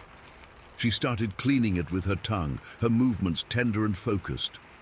I just stood there, soaked in sweat and other fluids, my arms hanging limp at my sides, utterly spent. The fear was still there, but it was now mixed with a profound, staggering sense of wonder. I had just helped a Sasquatch give birth. The thought was so monumental, my mind couldn't fully grasp it. That's when the male moved. He stepped out from behind the tree. He was enormous, a solid wall of muscle and dark hair. He moved with a fluid, powerful grace that was startling for his size. He didn't look at the mother or the newborn. He walked right towards me. I took an involuntary step back, my body screaming at me to run, but there was nowhere to go. He stopped a few feet away, looming over me. I had to crane my neck back to look up at him. His eyes were the color of dark amber. They held no malice. Instead, there was a deep, bottomless gratitude in them. It was so clear, so human, that it stole my breath. He dipped his head in a slow, deliberate nod. I found myself nodding back, a silent understanding passing between us that needed no words. Then, the female looked up from her baby. She shifted, holding the now squirming infant against her chest with one arm. With her other hand, she reached for me. I flinched. I couldn't help it. But her touch wasn't violent. She placed her palm flat against the side of my face. Her hand was warm and rough, like worn leather. The moment her skin made contact with mine, the world exploded. There was no sound. It was a silent white flash that consumed everything. It wasn't light from outside. It was light from inside my own head, blinding and total. It felt like my consciousness was being wiped clean, like a chalkboard being erased in a single, swift motion. There was no pain, just a sensation of being unmade. And then, nothing. I woke up cold. The ache was the first thing I felt, a dull, deep throb behind my eyes. I was lying on my back, staring up at a grey, pre-dawn sky through the branches of a pine tree. It took me a full minute to remember where I was. The rock outcrop, my camp. I sat up slowly, my body stiff and sore. My gear was beside me, my pack, my rifle, everything exactly as I'd left it before I went up to the ridge. I scrambled to my feet, my heart starting to pound again. It was all a dream, a hallucination. It had to be, but it wasn't.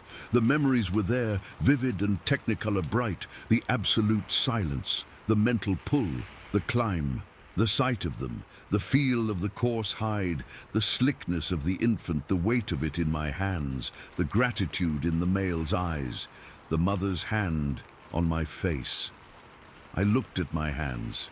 They were clean. There was no evidence, no smell, no residue. But I knew. I knew it with a certainty that was deeper than any track, any scat sample, any blurry photograph. It was real. I fumbled for my watch. It was 6 in the morning. But which morning? I'd gone to sleep after midnight. I'd been out for 36 hours, a day and a half, gone in a white flash. I packed up my camp in a frantic hurry, my eyes constantly scanning the tree line. The forest sounds were back, birds chirping, the wind rustling the leaves. It was normal. It was all perfectly, terrifyingly normal. I hiked out as fast as I could, not looking back, the whole way feeling like I was being watched. I never filed a report on what I found. I told the ranchers it was a rogue bear, that it had probably moved on. They were satisfied. I got paid. I went home. But I've never been the same. I can't go into the deep woods anymore. The smell of pine and damp earth makes my stomach clench. I wake up sometimes in the middle of the night, the memory of that silent humming pressure in my ears, the feel of that warm, rough hand on my face. They're real. I helped one of them come into this world, and that look in the male's eyes, the one of gratitude. It wasn't an ending. It felt like a promise, like our paths aren't finished. And that thought scares me more than anything else. Story 12. The turn onto Bramlett Road was like driving into a green tunnel. The oaks and pines arched over the cracked asphalt, blocking out most of the sun, but it didn't make it any cooler. It just made the air thick and still. Mike was driving his state-issued cruiser, and I was in my county squad car right behind him. We pulled off onto the gravel shoulder where the property started, the tires crunching loud in the heavy silence. The first thing that hit me, even before I got out of the car, was the smell. It's hard to describe. It was a mix of wet dog but stronger, and something else underneath it, something rotten and musky, like old meat left in the sun. I remember wrinkling my nose and Mike giving me a look as he stepped out, like he smelled it too. We started walking the tree line, the radio on my belt crackling with static every now and then. The ground was dry and hard from the summer drought. That's when we saw the first thing. 2 55-gallon drums, the kind you burn trash in. They weren't just knocked over, they were crushed, flattened like something incredibly heavy had stomped on them. The metal wasn't just bent, it was pancaked. I ran my hand over the crumpled steel and it felt cold despite the heat. Mike whistled low, shaking his head. "What the hell could do that?" he muttered. I didn't have an answer. We moved further in, and that's when the feeling started. It's a cliché, I know, the feeling of being watched. But this wasn't a vague paranoia. This was a physical weight, a pressure on the back of my neck. The woods were dead quiet. No birds, no insects buzzing, nothing. It was an unnatural silence, the kind that makes your ears ring. I kept scanning the trees, my hand resting on the butt of my service revolver. The thick undergrowth was a wall of green shadows, and every one of them felt like it was hiding something. Then Mike pointed up, high up. About 9 feet off the ground, a thick branch, maybe 3 inches in diameter, was snapped clean in half. It wasn't broken and dangling, it was snapped sideways, with the broken end pointing into the woods. It looked like something had just grabbed it and twisted until it popped. To break a green living branch that high up, you'd need leverage, or you'd need to be tall, really tall. My mouth went a little dry. We both just stood there, looking at that broken branch and then at each other. No words were necessary. The air felt even heavier. We decided to follow the line of disturbance. It wasn't a clear path, more like a subtle trail of things that were out of place. A patch of ferns here crushed flat, a sapling there pushed over. We were maybe 100 yards into the woods when we found them. The footprints. They were in a patch of hard-packed earth, the kind of ground that barely shows a mark even after a rain. But these weren't just marks. They were impressions, sunk deep, like whatever made them weighed a ton. I knelt down, my knees cracking, and just stared.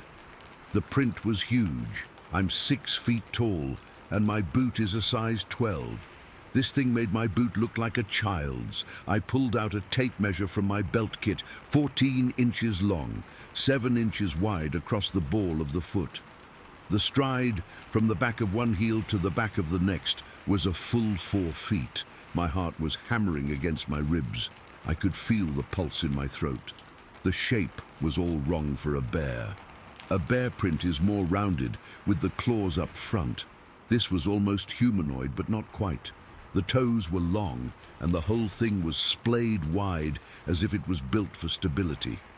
The depth of the impression was the most terrifying part.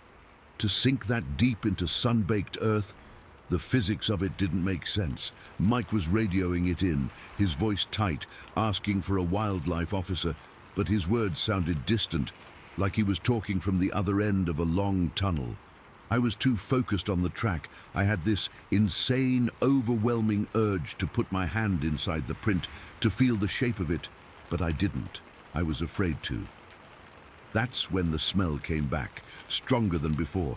That wet, musky, rotten stench, so potent it made my eyes water, and with it, the feeling of being watched intensified from a pressure to a physical presence. It was behind us. I knew it with a certainty that was bone deep. I didn't hear anything, I didn't see anything, but I knew. I slowly stood up, my legs feeling weak. Mike had stopped talking on the radio. He was just holding the mic, staring past me into the wall of trees. His face had lost all its color. "Wayne," he whispered, and his voice was so thin it was almost inaudible. I turned around. The woods were still, the shadows were deep, but in the deepest part of the shadow, about 50 yards away, something moved. It wasn't a shape, not really. It was just a shift in the darkness, a patch of deeper black that blotted out the little bits of light filtering through the canopy. It was tall, impossibly tall. My brain tried to process it, to fit it into a box, a man in a coat, a weird tree, a trick of the light, but it rejected all of it. This was something else. It was just standing there, motionless, and I had the distinct, horrifying impression that it was looking right back at us. Fear is a cold fluid in your veins. It's your stomach dropping away. It's the complete and total awareness of your own fragility. My training evaporated. There was no procedure for this. I fumbled for my gun, my hands slick with sweat, but I didn't draw it. Pointing a weapon felt like a provocation, and the last thing I wanted to do was provoke whatever that was. The silence was absolute, a solid thing pressing in on us. I could hear my own blood roaring in my ears. Then, as suddenly as the feeling had come, it was gone. The presence vanished. The oppressive weight lifted. The normal sounds of the woods, a distant bird chirp, the buzz of a fly, tentatively returned. Mike and I stood there for a full minute, maybe two, just breathing, not speaking. The tracks were still there in the dirt, undeniable. We had to follow them. It wasn't bravery. It was a grim, professional obligation mixed with a morbid, terrified curiosity. We started walking again, following the 4-foot strides that led deeper into the thickest part of the woods. The brush was so dense we had to push through it, thorns tearing at our uniforms. The footprints were easy to follow, a line of monstrous impressions heading straight into a tangle of blackberry bushes and young pines. The smell lingered here, a foul trail we were following with our noses as much as our eyes. The sky, which had been a hazy blue all morning, began to darken. The air changed, becoming charged and electric.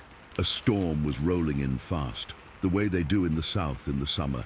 A low rumble of thunder echoed in the distance. We pushed on, the need to see, to know, overriding the primal voice in my head that was screaming to run back to the cars, to lock the doors, and to never come back.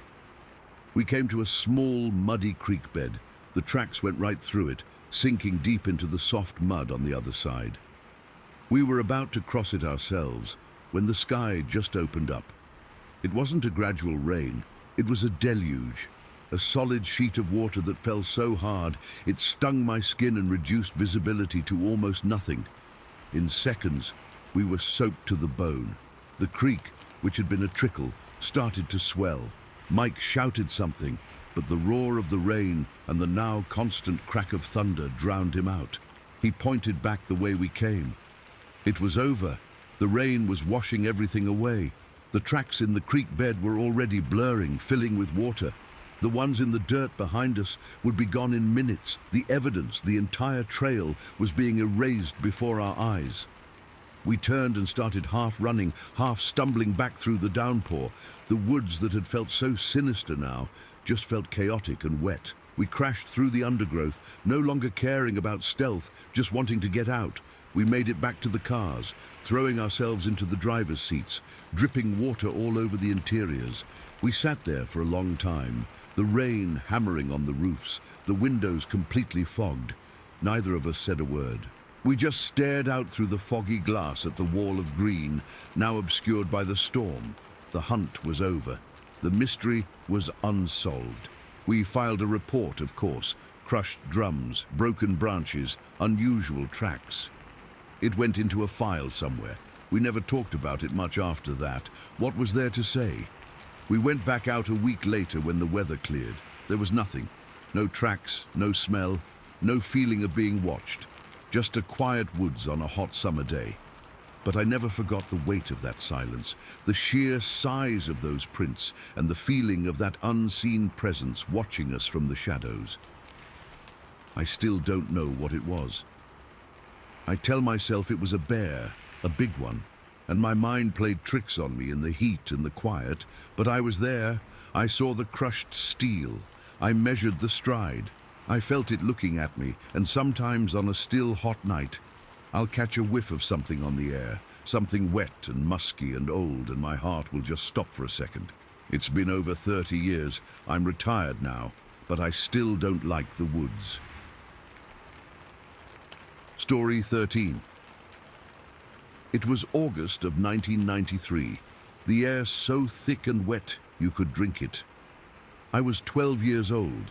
My dad, he'd been saving up for what felt like forever for this new telescope, a real serious piece of equipment, not some toy from a department store.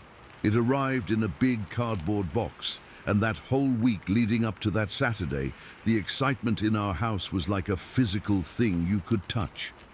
We lived out in Spartanburg County, South Carolina, on a couple of acres that backed up against a thick, dark wall of woods. Our nearest neighbor was a half-mile down the road. It was the kind of quiet where you could hear your own heartbeat. That night, the plan was simple. We were going to set up the telescope on our back deck and finally get a good, clear look at the stars, away from any city lights. My mum made popcorn. My dad, his hands were practically shaking as he unpacked all the tubes and lenses and tripod legs. I was just buzzing, running back and forth from the kitchen to the deck, bringing out sodas and a blanket, because even in August, the woods got a chill once the sun went down. Our dog, a little terrier mix named Scraps, was out there with us. He was a good dog, a yapper for sure, but usually just at squirrels or the occasional deer. For the first hour or so, everything was perfect. The sky was this incredible deep black velvet, dotted with more stars than I knew existed. My dad was fiddling with the knobs, muttering to himself, and then he'd let me look, and I'd see the craters on the moon, sharp and clear like I could reach out and touch them. It was magic. Then Scraps started. It wasn't his normal bark. This was different. It was a low, guttural growl that rolled up from his chest and then exploded into these sharp, frantic barks. He was standing at the edge of the deck, his whole body rigid, staring straight into the blackness of the woods. His hackles were up, a ridge of fur standing straight along his back. "Scraps, hush now," my mum said. But he didn't even flick an ear in her direction. He just kept on, barking and barking, a relentless, panicked sound that started to grate on your nerves. My dad tried to call him back, but the dog wouldn't budge. He was planted there, a little 10-pound statue of pure alarm. This went on for what felt like hours. It probably was an hour, maybe more. The fun of the telescope was gone. The magic of the stars had evaporated. Now there was just this tense, anxious feeling and the constant jarring sound of the dog. We tried to ignore it, tried to look back through the eyepiece, but you couldn't. It was like an alarm bell you couldn't turn off. "Probably just a coon," my dad said. But his voice didn't have its usual surety. He was looking into the woods too, squinting. "It doesn't sound like a coon," I remember saying. My voice was small. My dad sighed, the kind of sigh that meant he was giving up on the night. "All right, let's just go see what it is. Shine a light out there, maybe we can scare it off and get some peace and quiet." He went inside and came back with this big, heavy metal flashlight, the kind that took 6 D-cell batteries and could probably blind a man. He clicked it on, and a solid beam of white light cut through the darkness, sweeping over the first line of trees. The leaves looked pale and ghostly in the light. Scraps was still going insane, his barks turning into high-pitched yips. My dad panned the light slowly from left to right. Nothing, just trees, ferns, shadows. Then, as the beam swept across a small gully about 50 feet into the woods, it stopped. Something was down there, something big. It was crouched low to the ground, mostly in shadow, but the edge of the flashlight beam caught its back. It was covered in hair, dark and matted. My first thought, my brain trying to make sense of it, was that it was a big dog, a really big dog, maybe a stray or a neighbor's hunting dog that had gotten lost. "See," my dad said, his voice a little more relaxed, "it's just a dog, a big one. Come on, Scraps, it's all right." But it wasn't all right, because this dog was huge, and it was perfectly unnaturally still. It wasn't moving, wasn't sniffing the ground, wasn't doing anything a dog would do. It was just crouched, a dense, dark shape in that gully. Scraps's barking hit a new, fever-pitched intensity. He was straining against his own collar, choking himself in his frenzy. We all stood there on the deck, frozen, just staring at this thing. The beam of the flashlight started to tremble a little. I realized my dad's hand was shaking. "Maybe it's hurt," my mum whispered. "That's when it moved." It didn't get up like a dog. A dog gets up on all fours. This thing, it uncurled. It straightened its back legs first, rising up with a slow, powerful motion that was utterly wrong. Then it planted its hands, I guess, on the ground in front of it and pushed the rest of its massive body upward. It stood up like a man. My brain just broke. It couldn't process what I was seeing. It was on two legs and it was tall, 6 feet tall, easy, maybe more. The flashlight beam was now illuminating it fully, and the details burned themselves into my mind with a terrible, icy clarity. It was covered in hair, but it wasn't fur like a bear. It was long, shaggy, and a dirty grey colour, like old cobwebs. Its shoulders were immense, rounded and powerful, like a gorilla's you'd see on a nature show, and it had no neck. Its head just seemed to sit directly on top of those monstrous shoulders. I couldn't see its face clearly from that distance, just a dark patch beneath a heavy brow, but I got the impression of something flat and broad. It just stood there, facing us. It didn't make a sound. The silence from it was somehow louder and more terrifying than Scraps's barking had ever been. The woods had gone dead quiet. No crickets, no frogs, nothing. It was as if every living thing for a mile around was holding its breath. Time stopped. I remember the cold sweat that instantly broke out all over my body. I remember the popcorn smell from the bowl in my mom's hands, suddenly seeming sickly sweet and out of place. I remember the rough texture of the wooden deck rail under my own white-knuckled grip. Then my mom made a sound. It wasn't a scream, not at first. It was a choked, guttural gasp, like all the air had been punched out of her. That sound broke the spell. The thing took a step, not toward us, but sideways, along the gully. It moved with a strange, fluid grace that was terrifying for something so huge. It was then that my dad finally found his voice. "Get inside," he said. It was low and tight, a command squeezed out from a throat constricted with pure fear. "Now, run." We didn't need to be told twice. We turned as one, a frantic scramble of limbs. I remember my sock slipping on the deck boards, my heart hammering against my ribs so hard I thought it would burst. My mum dropped the popcorn bowl. It clattered loudly, and the sound was obscenely loud in the quiet night. My dad was last, backing toward the sliding glass door, keeping the flashlight beam trained on the thing as long as he could. I risked one look back, just as my dad was about to follow us in. The thing was still standing there, a massive, man-shaped silhouette against the darker black of the trees. Then it moved again. It dropped back down to all fours, though it still moved wrong, its front limbs too long, and it lunged into the woods. It didn't run. It exploded. The sound was unbelievable. It wasn't the light rustle of a deer or the clumsy crash of a bear. This was a series of loud, deliberate, powerful crashes. It was knocking trees over, not small saplings. I'm talking thick, solid trees. The sound of wood cracking and splintering like gunshots. Crack thump, crack thump. It was moving away from us, but the violence of its passage was a sound I will never, ever forget. It was pure, raw power, and it was letting us know it. My dad slammed the sliding door shut and fumbled with the lock. His hands were shaking so badly he could barely get it to click. Then he ran to the front door and locked that, too. We all ended up huddled in the center of the living room, away from all the windows. No one said a word. My mum was crying silently, her hands over her mouth. My dad was just standing there, breathing heavily, his face pale and slick with sweat. Scraps was trembling violently, pressed against my legs, finally quiet. We stayed like that for a long time. The crashing sounds had stopped after maybe 10 seconds, but the silence that followed was even worse. We were listening, straining to hear anything, terrified of what we might hear. Every creak of the house, every rustle of the wind outside made us jump.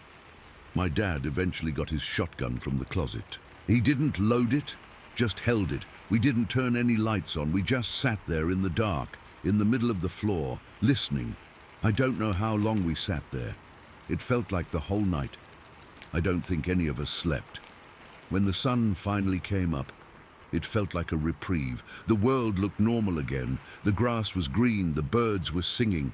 It was hard to believe the terror of the night before had been real. It felt like a bad dream. My dad, armed with the shotgun now, cautiously opened the back door. We followed him out onto the deck. The popcorn was still scattered everywhere. The telescope stood where we'd left it. A silent witness. We didn't go far into the woods. We didn't have to. Right at the edge of the tree line, where the thing had been standing, the ground was all torn up, and there, pressed deep into the soft, damp earth, were footprints. They were huge, way bigger than any man's boot. They were long, maybe 16, 18 inches and wide. The shape was human-like, with a clear arch and 5 toes, but they were just wrong. The proportions were off. They looked ancient and primal. My dad knelt down, not touching them, just looking. His face was grim. Then he pointed to a thorny bush a few feet away. Tangled in the branches were long, coarse hairs. They were a dirty grey color. He carefully plucked a few of them and held them in his palm. They were thick, wiry, unlike any animal hair I'd ever seen. We never talked about it much after that. What was there to say? We hadn't seen a bear or a stray dog. We'd seen something else. Something that wasn't supposed to be real. My dad packed the telescope away the next week. We never used it again. For years afterward, I wouldn't go into those woods, not even in the daytime. The memory of that thing standing up, the sheer wrongness of its form, the brutal sound of it smashing through the trees, it never left me. We found the hairs and the prints, physical proof that it was real, but that didn't make it any easier to understand. It just made it more terrifying. To this day, I can't explain what we saw out there in the woods of Spartanburg County that August night. I just know we saw it, and I know that it saw us. Story 14.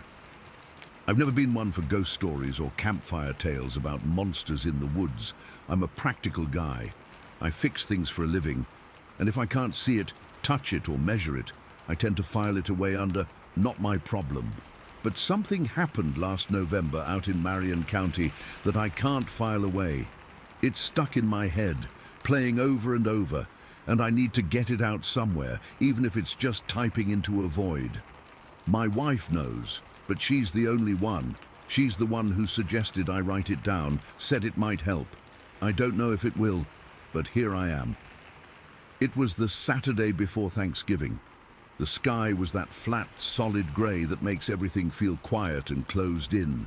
It was cold, the kind of cold that bites at your ears, even under a hat. But there was no wind. Everything was just still. My boy, he's 10, had been begging me to take him duck hunting for weeks. He'd gotten a new camo jacket for his birthday and was itching to break it in. The public access area outside of Pella isn't the best spot, but it's close, and for a few hours on a Saturday morning, it's usually good enough. We got there just as the sun was thinking about coming up, not that you could see it through the clouds. It was that dim, pre-dawn light where shapes are soft and colors haven't come back yet. We parked the truck, the crunch of the gravel under our tires sounding way too loud in the silence. I remember helping him with his gear, his little hands fumbling with the buckles on his waders, his breath making little puffs in the air. I felt good. This is what dads are supposed to do. The walk-in is along a trail that skirts a marsh before opening up to a bigger pond. The ground was thick with fallen leaves, a soggy, wet carpet of browns and yellows. They were soaked from a rain a couple days before, so they didn't crunch so much as squelch under our boots. It was dead quiet. No birds, no rustling, nothing. I remember thinking it was a bit odd, but sometimes it's like that before the birds start moving. We were about 15 minutes in, single file on the trail, me in front. My son was right behind me, and I could hear the soft shush-shush of his waders as he walked. I was scanning the trees, looking for a good spot to set up our decoys, when I saw a great blue heron, most folks around here just call them cranes, lift off from the far edge of the marsh.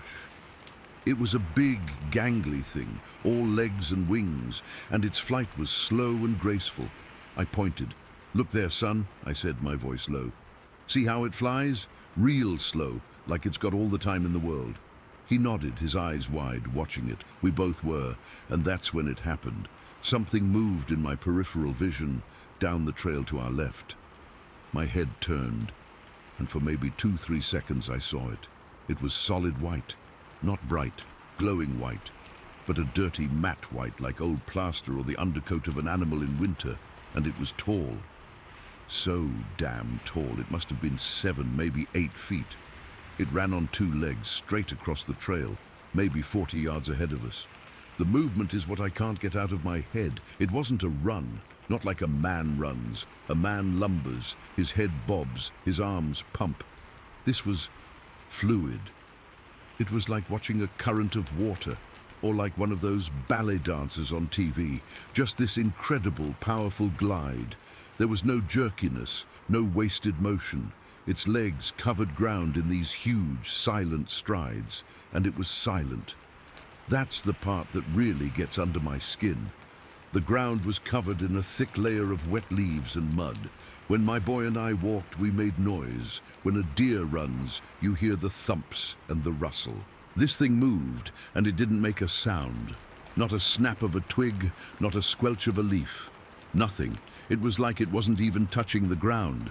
It crossed the trail in 3, maybe 4 of those strides, and then it was gone into the thicket of bare trees and underbrush on the other side. It moved from my left to my right, and the whole event, from the moment I first saw it to the moment it vanished, couldn't have been more than 3 seconds. For a second, I just stood there, my brain trying to catch up. It was like a film had skipped a frame. 1 second, there was a heron in the sky and everything was normal. The next, this thing was there, and then it wasn't. My first thought wasn't Bigfoot or monster. It was just a jolt of pure animal confusion. What the hell was that? Then this feeling washed over me. It's hard to describe. It was a deep, cold unease that started in my gut and spread out to my fingers and toes.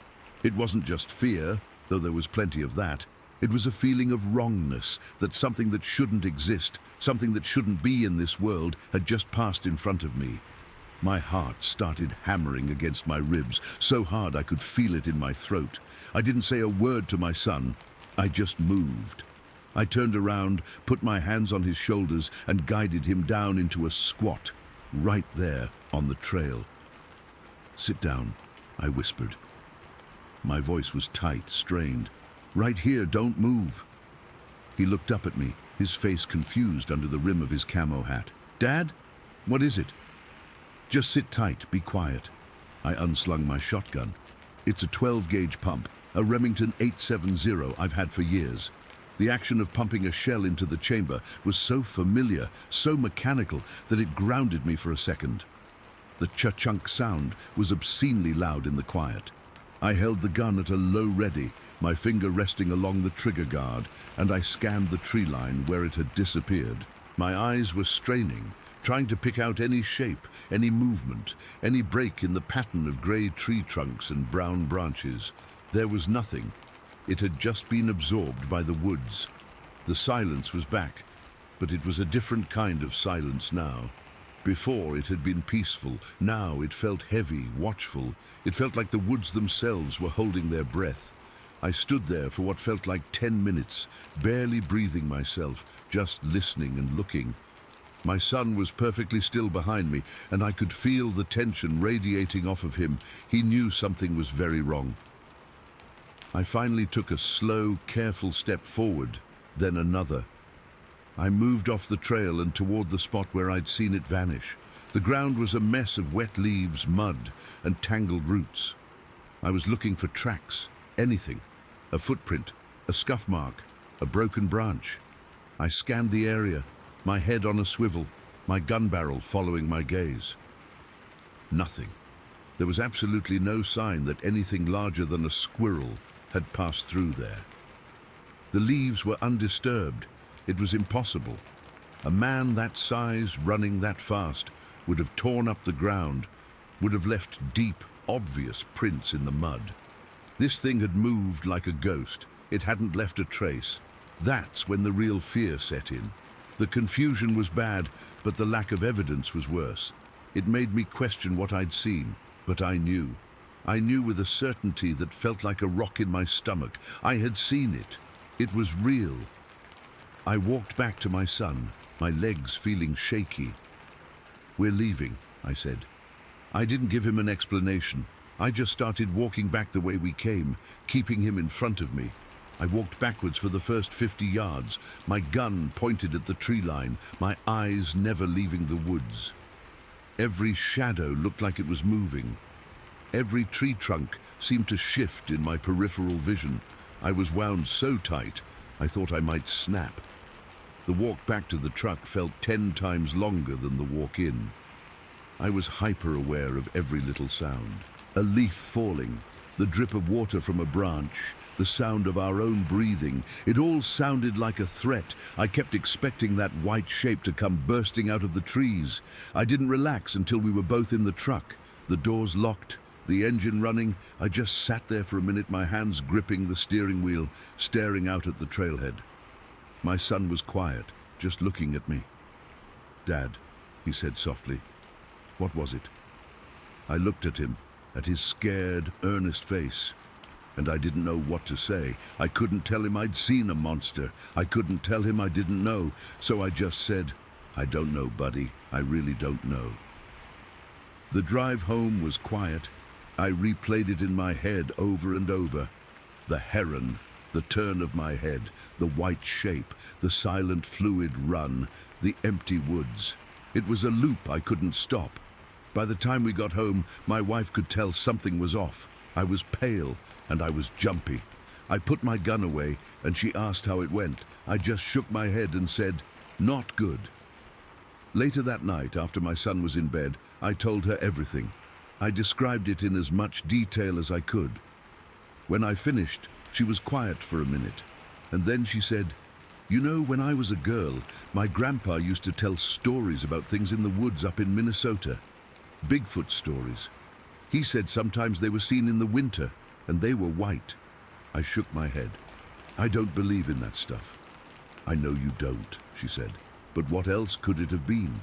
"That's the question, isn't it? What else could it have been? A person in a suit? No one could move like that. It was too fast, too smooth, too utterly silent. An animal? What animal is 7 feet tall, pure white, and runs perfectly upright on 2 legs like a man, but better? A bear? Bears don't move like that. They don't have that kind of grace. They're powerful, but they're lumbering. This was different. I've gone over it 1,000 times. I've tried to find a rational explanation. There isn't one. The image is burned into my brain, that tall, solid white figure gliding across the path with an impossible speed and silence, and then the woods just swallowing it up like it was never there. It left me with this cold, hollow feeling in my chest, a feeling that the world isn't as solid and predictable as I thought it was, that there are things in the empty spaces on the map that we don't understand, things that can cross your path in an instant and be gone, leaving you with nothing but a memory that feels like a dream and a fear that won't go away. I haven't been back to that public access area. My son hasn't asked to go hunting again. I look at the woods behind our house differently now. I find myself staring out the window at night, into the dark, just looking. I don't know what I'm looking for. I just know that I saw something that day that I can't explain, and I probably never will. And sometimes that thought is the scariest thing of all. Story 15.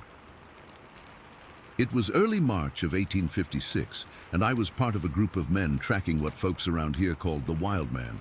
This wasn't some campfire story. People had been seeing him for years, mostly near the borders of Arkansas and northern Louisiana. He'd stolen livestock, scared families, and left a trail of broken fences and strange footprints. The stories made him sound like a ghost, but we knew he was real. Too many people had seen him, and the damage was too plain to ignore. That's why we formed the pursuit party, a bunch of us from nearby settlements, armed with rifles, knives, and a pack of hounds that were supposed to be the best trackers in the county. We started out at first light, the air still cold enough to see your breath. The ground was damp from recent rains, and the sky was that pale gray color that makes everything feel heavy. We were near Paralita, close to the upper Red River, heading toward Brant Lake. I remember the smell of wet earth and pine, and the sound of the dogs panting and whining, eager to get moving. I was on my horse, a strong bay gelding I'd raised from a colt. He was fast and steady, and I trusted him more than most people. The dogs picked up the trail at a canebrake by Brant Lake, where the reeds grow thick and tall, almost like a wall. The Sandflows Prairie was just beyond, a wide open space with patches of grass and sand that made tracking tricky. But the hounds were onto something. Their barks turned sharp and excited, and they took off into the cane, crashing through the stalks. We followed, pushing our horses through the thicket. The noise was deafening. Dogs barking, men shouting, the rustle of canes snapping underfoot. My heart was pounding already, not from fear so much as anticipation. We'd been after this wild man for weeks, and this felt like our best shot. We followed the trail for what felt like hours, the dogs leading us deeper toward the lake. The land around there is uneven, with little hills and dips, and the trees start to thin out near the water. Brant Lake isn't huge, but it's got these arms that stretch out. And in March, parts of it were still frozen. Not solid ice, though, more like a thin crust that could give way if you put weight on it. We knew that, but we weren't thinking about it much. We were focused on the chase. When we got close to one of those frozen arms of the lake, the dogs went crazy. They were barking and howling, pulling at their leads, and we could see where the wild man had gone straight across. The ice was broken in places, like something heavy had punched through, but he'd made it to the other side. I remember seeing the footprints leading up to the edge, then the disturbed ice, and then more footprints on the far bank. He'd crossed it, even with the ice giving way under him. That should have been our first warning. This wasn't some ordinary man.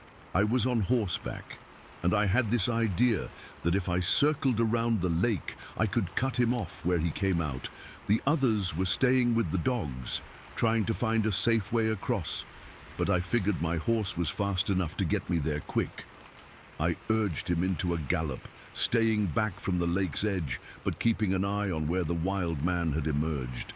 The ground was muddy and slick, and my horse's hooves splashed through puddles, sending water flying.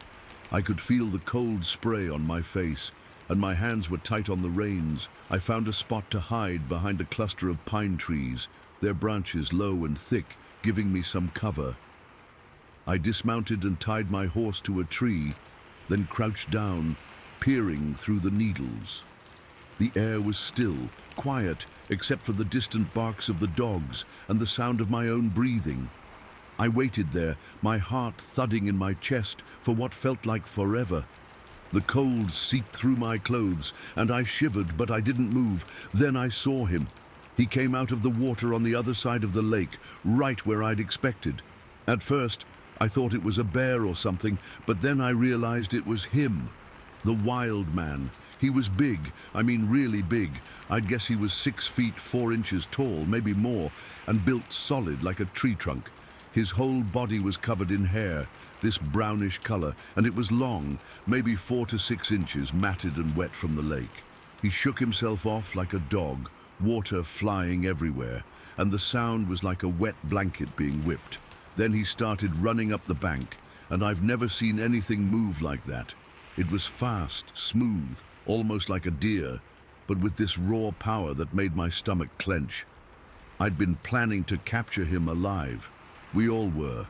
We thought if we could bring him in, we could figure out what he was, maybe put an end to the fear. But seeing him up close, even from a distance, I knew that was a stupid idea. Still, I was committed.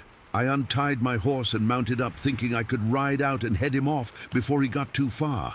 I kicked my horse into a run, coming out from behind the trees, and that's when everything went wrong. He must have seen me or heard me, because he stopped dead in his tracks and turned toward me.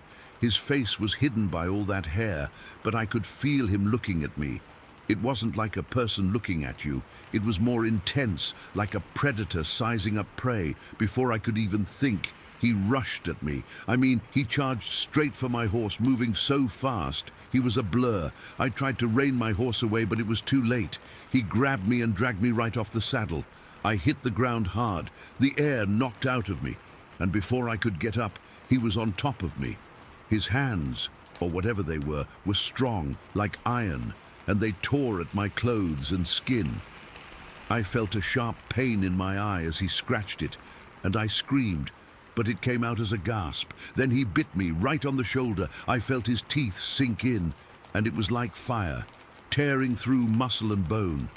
I could hear the sound of it, a wet, ripping noise, and I knew he was taking chunks out of me. The pain was unbelievable. I've been in fights before, gotten cuts and bruises, but this was different. It was savage, brutal. He wasn't just hurting me, he was trying to destroy me. I thrashed around, trying to push him off, but he was too strong. His weight pinned me down, and I could smell him, a mix of wet fur, earth, and something else, something wild and rank. His breath was hot on my face, and I could see glimpses of his eyes through the hair, dark and furious. He kept biting and scratching, and I felt like I was being torn apart. My shoulder was on fire, and my eye was throbbing, blood streaming down my face. I thought I was going to die right there, in the mud, with this thing on top of me. I don't know how long it lasted. Maybe a minute, maybe less, but it felt like an eternity. Then as suddenly as he'd attacked, he stopped.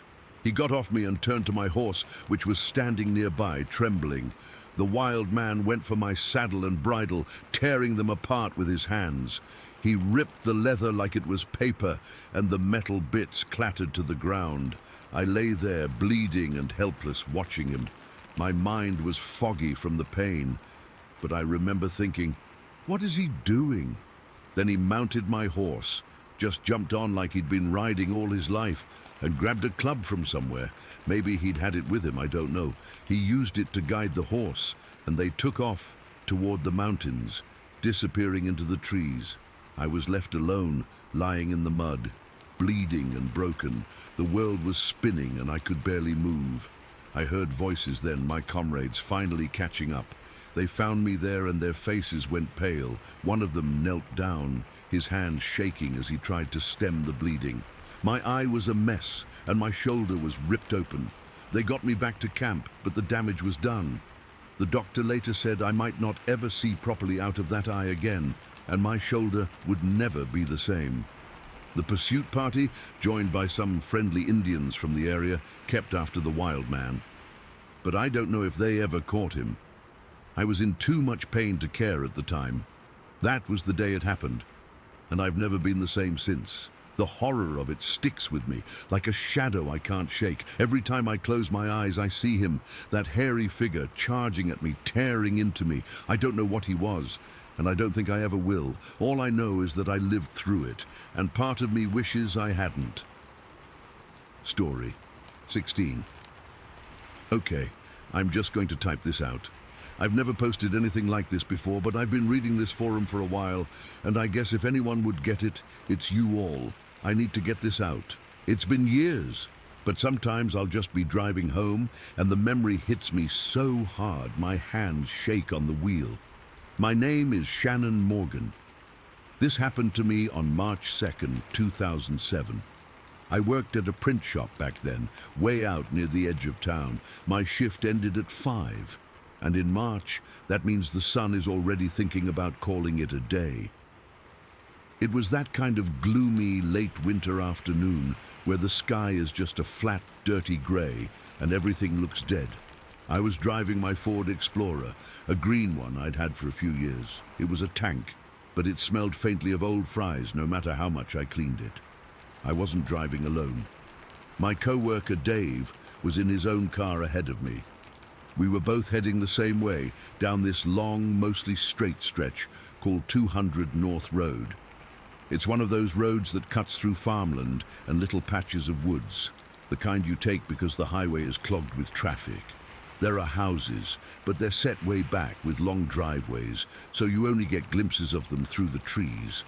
I was following Dave more out of habit than anything. We'd sometimes wave if one of us turned off. That's it. My radio was on, some talk station just filling the silence. I was only half listening, my brain already switching off from work, just thinking about what I was going to make for dinner, whether I had any laundry to do, the kind of boring autopilot thoughts you have at the end of the day. Then Dave's brake lights flashed, bright and sudden. His car, a little white sedan, swerved hard to the left, into the oncoming lane for a second, before jerking back. My first thought, the only sensible thought, was deer. You see them all the time out there, especially around dusk. They just bolt out. My foot moved from the gas to hover over the brake, my body tensing up for the usual near miss, but it wasn't a deer. Something came out from the right-hand side of the road, from the thicket of bare trees and brambles. It was big, not cow big, but man big, bigger, and it was walking. On 2 legs. I know how that sounds. I've gone over it in my head a million times, but it wasn't walking right. It wasn't like a person.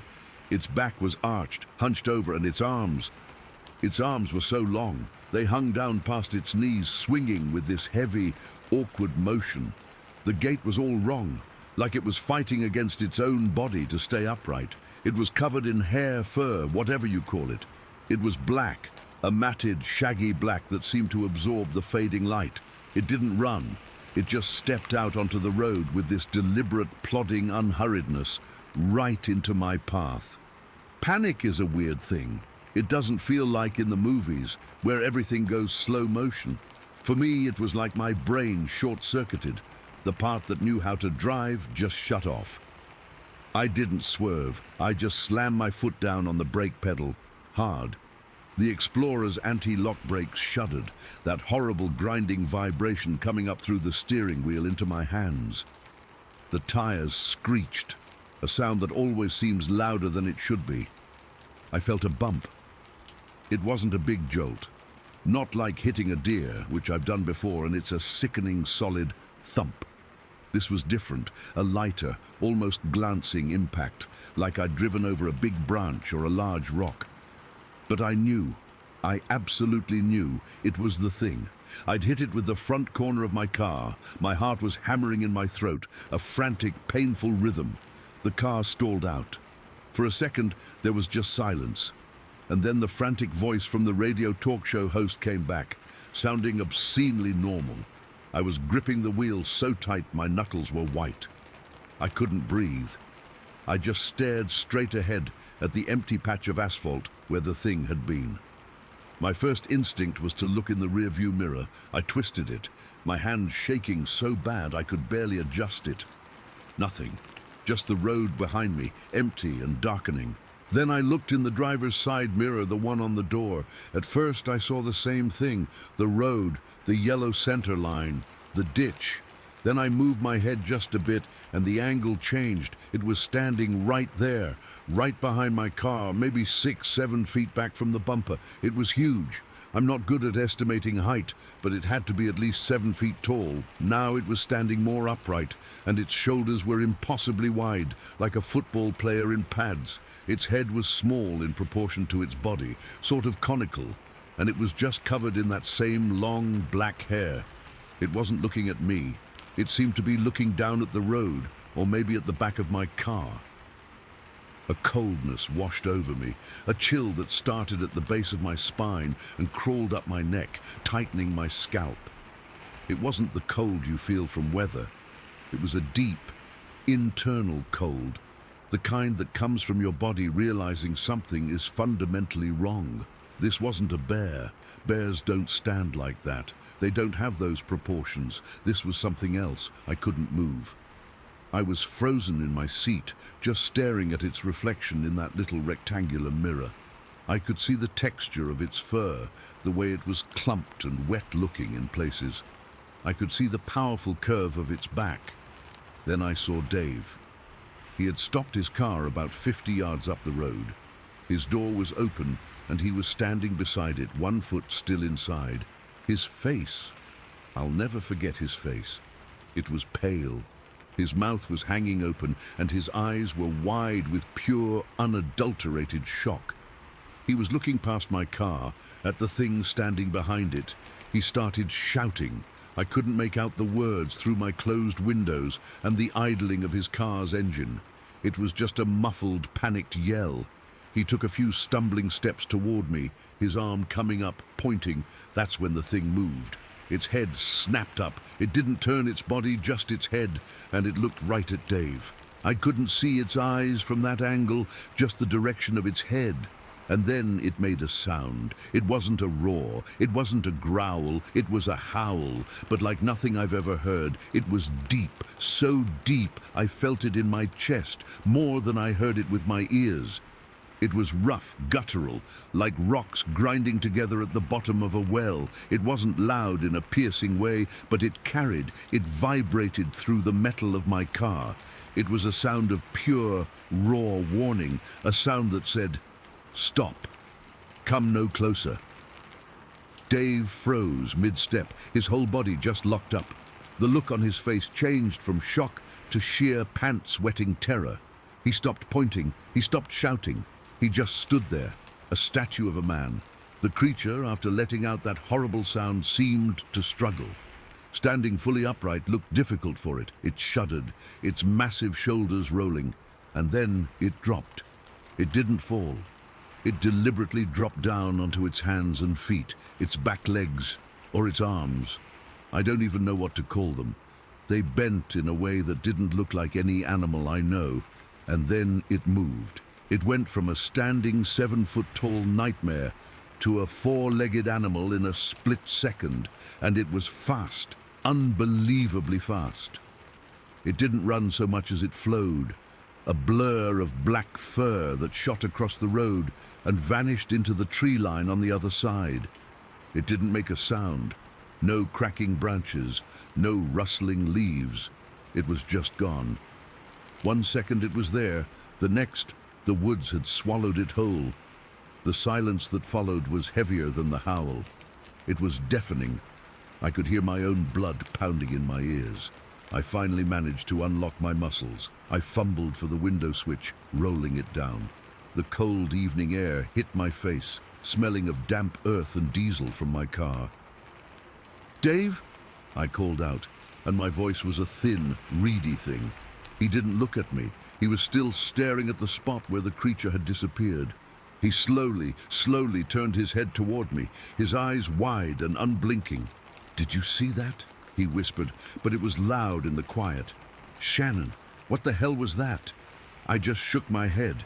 I put the car in park, I'd forgotten I'd even done that, and opened my door. My legs felt like jelly. I had to hold onto the door frame to stand up.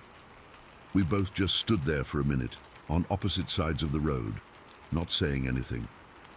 The normal world felt a million miles away. Dave finally walked over to me, his steps slow and cautious. He kept looking back at the woods.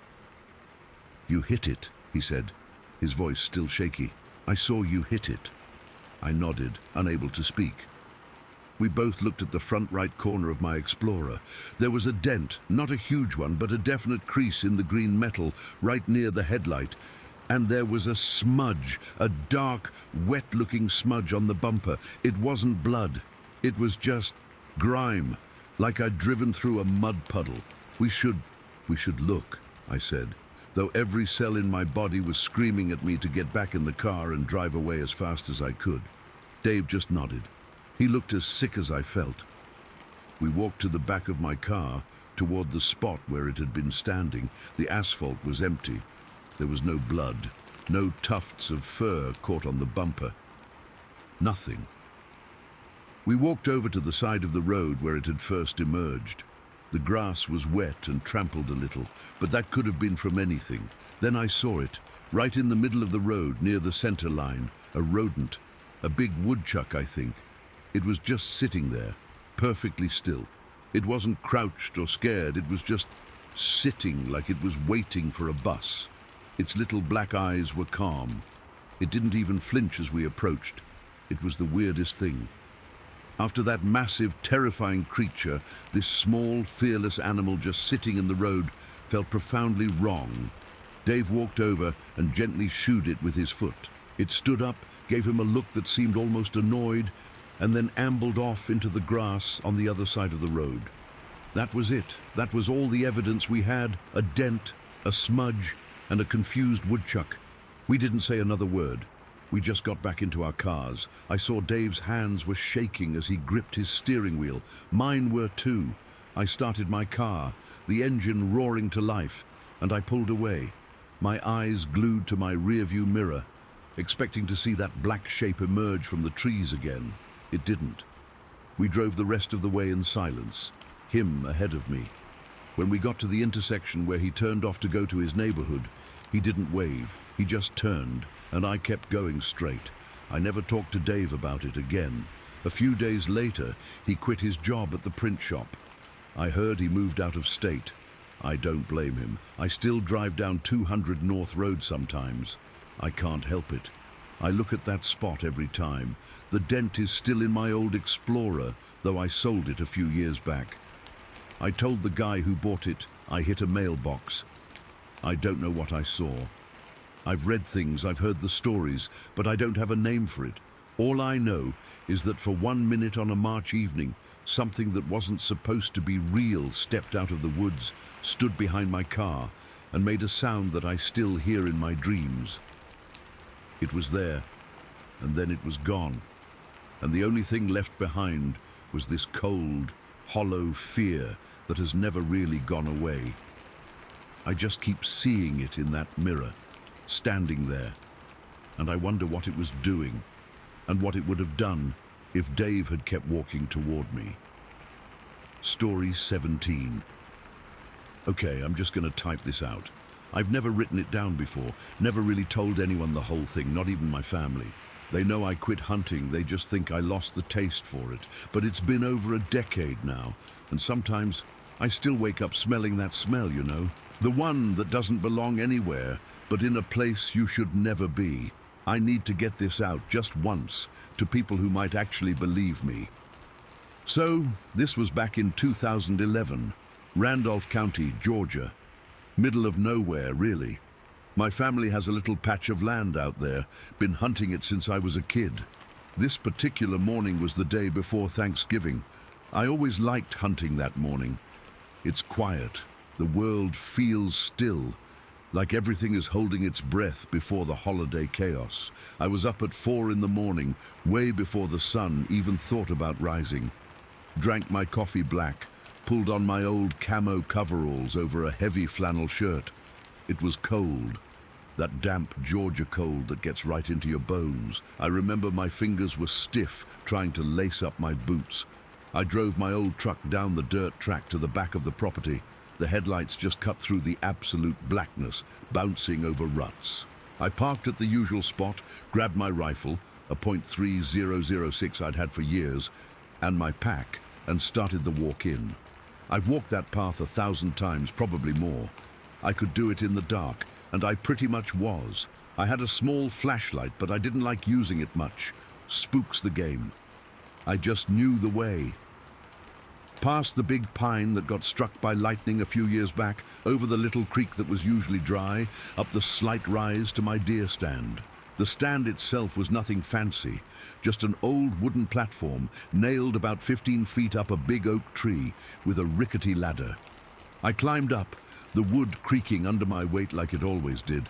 I settled in on the little folding stool I kept up there, laid the rifle across my lap, and just waited. That's most of hunting. Just waiting, listening to the woods wake up. At first it's dead silent. Then you start to hear the little noises, a squirrel chattering somewhere off to the left, the rustle of some leaves as a possum or a raccoon trundles through. The wind, just a slight breeze, making the bare branches click together like skeleton fingers. It must have been around 5:30. The sky was starting to go from black to that deep blue, where you can just begin to make out the shapes of the trees against it. I was scanning the edge of the clearing in front of me, my breath making little plumes of white in the air, and that's when I first noticed the smell. It wasn't a normal woods smell. The woods smell like damp earth and pine and decay, which is a good smell, an honest smell. This was different. It was thick, musky, like a wet dog, but 1,000 times worse, and swampy, like stagnant water and rot. It was so strong it felt like I could almost taste it at the back of my throat, this foul, organic stench. I remember wrinkling my nose, looking around, trying to figure out where it was coming from. Maybe a dead animal nearby, a possum, or something crawled under the stand and died, but it didn't smell like decomp, not exactly. It was alive. It was the smell of something living and filthy and big, and it was getting stronger. Not like the wind was shifting, because the breeze was still barely there, and it was coming from the wrong direction for that. It was like the source of the smell was moving closer, from deep in the woods behind me to my left. That part of the property is real thick, a tangle of underbrush and vines you can barely walk through. Nobody goes back there. My heart started beating a little faster, not from fear, not yet, more from confusion and a kind of primal unease. A smell that bad, that strong, usually means something you don't want to run into. A bear. We don't get many black bears around there, but it's not impossible. I gripped my rifle a little tighter, my thumb resting on the safety. I remember my palms were getting sweaty inside my gloves. I kept staring into the woods where the smell was coming from. The light was still poor, just that pre-dawn gloom where everything is shades of grey and black. The trees were just dark shapes, but one of the shapes was wrong. There was a big sweet gum tree, maybe 40, 50 yards away, and next to it there was something else, something taller and thicker than the tree trunk. It was just a darker patch of shadow at first, but it was solid, and it was moving, not walking, but swaying, a slow, rhythmic rocking from side to side. My breath caught in my chest. I froze, every muscle in my body locking up. My brain was screaming at me to look away, to dismiss it, but I couldn't. The smell was overwhelming now, a physical presence, making my eyes water. I was breathing through my mouth, shallow little breaths, trying not to gag. Then, as the light got just a tiny bit better, the shape detached itself from the tree. It stepped out into a slightly more open patch, and I saw it, really saw it. It was tall, so goddamn tall. I'm 6 feet tall, and this thing had to be 8 feet easy. It was built, massive across the chest and shoulders, covered in hair. The hair wasn't like a bear's. It was long and shaggy and looked matted, a dark brown, almost black color. It was just standing there, facing me, rocking back and forth on its feet. I couldn't see its eyes, not clearly from that distance in that light, but I could feel it looking at me. I could feel its attention like a weight. It wasn't a curious look. It wasn't an animal look. It was intelligent. It was studying me. My heart wasn't just beating fast anymore. It was hammering against my ribs, a frantic, panicked drumbeat. I could feel the blood pulsing in my neck, in my temples. My mouth went completely dry. This wasn't a bear. This wasn't anything I had ever seen, anything I had ever even heard of that made sense. Every story, every dumb campfire tale flashed through my mind and was immediately dismissed because this was real. This was right in front of me. And it was 1,000 times more terrifying than any story. The thing kept rocking back and forth, back and forth. It was a slow, deliberate motion. It raised one of its arms, and I saw how long the arms were, hanging down past its knees. It didn't make a sound, not a grunt, not a breath, not a rustle of leaves under its feet. The silence was deafening. The normal wood sounds had stopped. The squirrels, the birds, everything had gone dead quiet. It was just me, this thing, and that horrible suffocating smell. My mind was screaming one word over and over. Gun, gun, gun. My survival instinct, the part of me that was a hunter, took over. Slowly, so slowly, I started to move my right hand from where it was gripping the stock of the rifle. My movements felt jerky, unnatural. I was terrified that any sound, any sudden motion would trigger it. I kept my eyes locked on it, on that dark, hulking form that was still just swaying, watching me. My fingers found the cold, familiar metal of the rifle's action. I was going to chamber a round. I always carried with the chamber empty for safety on the walk-in. My thumb found the safety, clicked it off. The sound was like a gunshot in the silence. The thing stopped rocking. It went perfectly still. That was somehow worse. The movement was unnatural, but the stillness was predatory. It was the stillness of a cat before it pounces. I started to bring the rifle up, my arms feeling like they were made of lead. It was a struggle. I was shaking so bad I didn't know if I could even aim. I was just going to point it in its general direction, maybe fire a warning shot, scare it off. God, I was so naive. As the barrel of the rifle came level, as my finger found the trigger guard, the thing vanished. It didn't run. It didn't duck behind the tree. It didn't make a sound. 1 second it was there, a solid 8-foot-tall monster staring me down. The next second the space where it had been standing was empty, just the sweet gum tree and the underbrush. I blinked. I actually squeezed my eyes shut and opened them again. Sure, my mind was playing tricks, but it was gone. The smell was still there, clinging to the air, but it was already starting to fade, like the source had moved away at an impossible speed. I sat there for I don't know how long. Could have been 2 minutes, could have been 20. I didn't move. I just stared at that empty spot, my rifle still half raised, my body trembling uncontrollably. The shock was so complete, it felt like I'd been plunged into ice water. My teeth started chattering. The wood sounds slowly started to trickle back in. A bird chirped tentatively, the wind sighed, but it felt wrong, like the world was trying to pretend nothing had happened. Finally, some deep, automatic part of my brain kicked in. Get down! Get to the truck! Go! I fumbled the rifle, almost dropping it. My legs were like jelly. Climbing down that ladder was the most terrifying thing I'd ever done up to that point. Every creak of the wood made me flinch. I kept spinning around, expecting to see it right behind me, but there was nothing. Just the woods. Just the normal, everyday woods that suddenly felt alien and hostile. When my boots hit the ground, I didn't even think. I just ran. I crashed through the underbrush, not caring about the noise, not caring about anything but putting distance between me and that clearing. Branches whipped at my face and snagged my coveralls. I fell once, hard, scraping my hands on the frozen ground, and scrambled back to my feet without even feeling it. I didn't look back. I couldn't.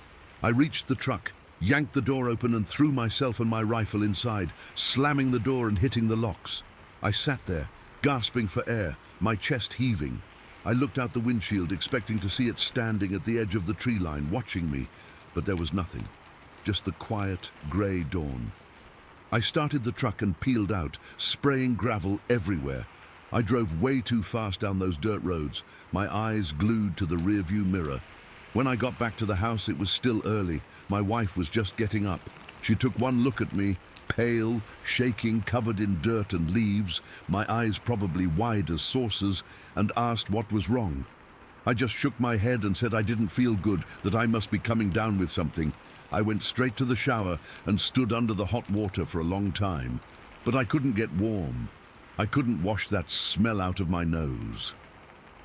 Later that day, when the sun was fully up and the world felt safer, a crazy thought entered my head. Maybe I imagined it. Maybe it was a trick of the light, a bear standing on its hind legs, and my mind filled in the blanks. I had to know. I drove back out there. I didn't take my rifle. I parked the truck and walked back to the clearing, my heart in my throat the whole way. The stand looked normal. The woods looked normal. I went straight to the spot, right where the sweet gum tree was. The ground was a mess of leaves and fallen twigs. I got down on my hands and knees, searching for any sign, a footprint, a broken branch, anything. There was nothing, no tracks, not from it, not even from my own frantic run out of there. The leaves were undisturbed. It was as if nothing had ever been there at all. That was the final piece, the thing that sealed the terror in place. A bear would have left tracks. A man would have left tracks. This thing, it was like it hadn't even touched the ground. I never went back to that stand. I never hunted that property again. I sold my rifle the following spring. I couldn't even look at it. For years, every time I closed my eyes, I saw it. That slow rocking, that immense, silent presence. And the smell. God, the smell. It happened on a Thanksgiving morning. And now every Thanksgiving, when everyone is laughing and talking and eating, there's a part of me that's back in that deer stand, frozen in fear, staring into the woods at something that shouldn't exist. I don't know what it was. I don't have a name for it. I just know what I saw. And I know that it saw me, and I know that I have never, ever felt so completely and utterly prey in my entire life. And that's it. That's what happened.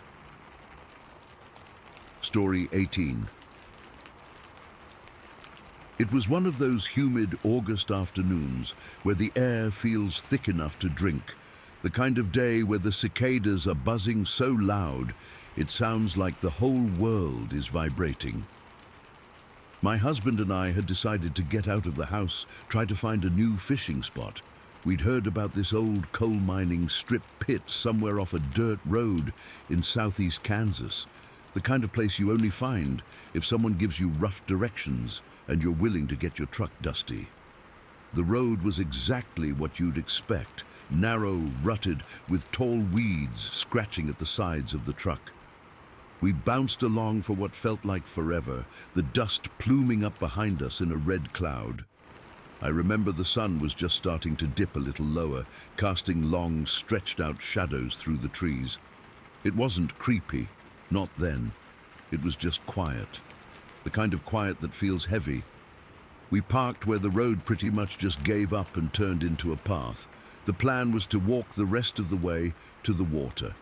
We grabbed our gear, rods, a tackle box, a cooler with some drinks, and started heading in. The woods were dense, mostly oak and hickory, with a thick undergrowth of brush and brambles. It was hard going. We weren't on a real trail, just pushing through, following what we thought was the general direction of the water. After about 20 minutes of sweating and swatting at gnats, I spotted a clearer path off to the left. It was a game trail, narrow but well-worn, winding through the trees. It looked a lot easier than fighting through the thicket. I pointed it out to my husband. He nodded, said it probably led right to the pit, that animals would use it to get to the water. Made sense to me. I told him I'd scout it out real quick, see if it was worth us hauling all our stuff down it. He stayed back to retie his bootlace, said he'd catch up in a minute, so I went on ahead. Just me. The trail was easy walking, soft underfoot with packed dirt and dead leaves. It was quieter in there, the trees closing in overhead. The light got dimmer, more green. I remember noticing how the bird sounds had kinda died down. I didn't think much of it at the time. I was just focused on putting one foot in front of the other, looking ahead for a glimpse of water through the trees. The trail opened up into a small clearing. It wasn't big, maybe the size of a living room, just a patch of ferns and moss where the sun actually reached the ground. I stopped for a second, looking around, thinking, okay, which way from here? I took a couple steps into the middle of the clearing, turning in a slow circle. And then it happened. The sound came from behind me, and it came from up. It wasn't just loud. Loud doesn't cover it. It was a physical force, a screeching, screaming roar that hit me like a wall. It was so deafening, so utterly overwhelming that my brain just short-circuited. It felt like it was coming from right behind my head, about 7 feet off the ground. There was no warning, no rustle, no growl, just this full-volume primal shriek that seemed to tear the air itself apart.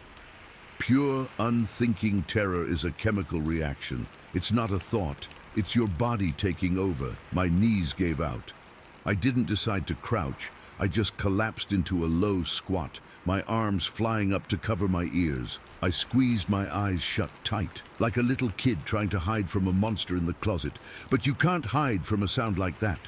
It vibrated in my teeth. It felt like it was inside my skull. The scream stopped for a second.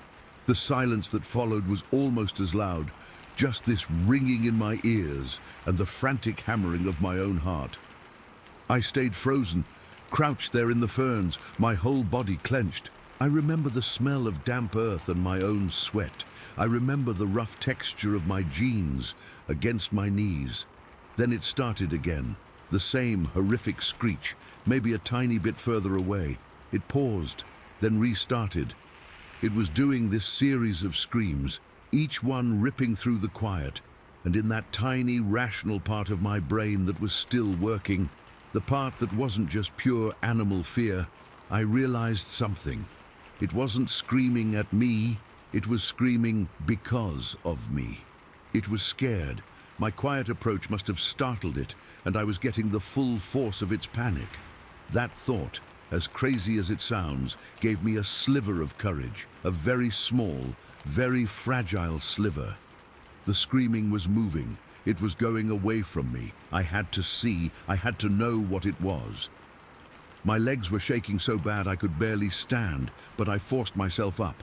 I unfolded from my crouch, my arms still half covering my head, and I turned toward the sound.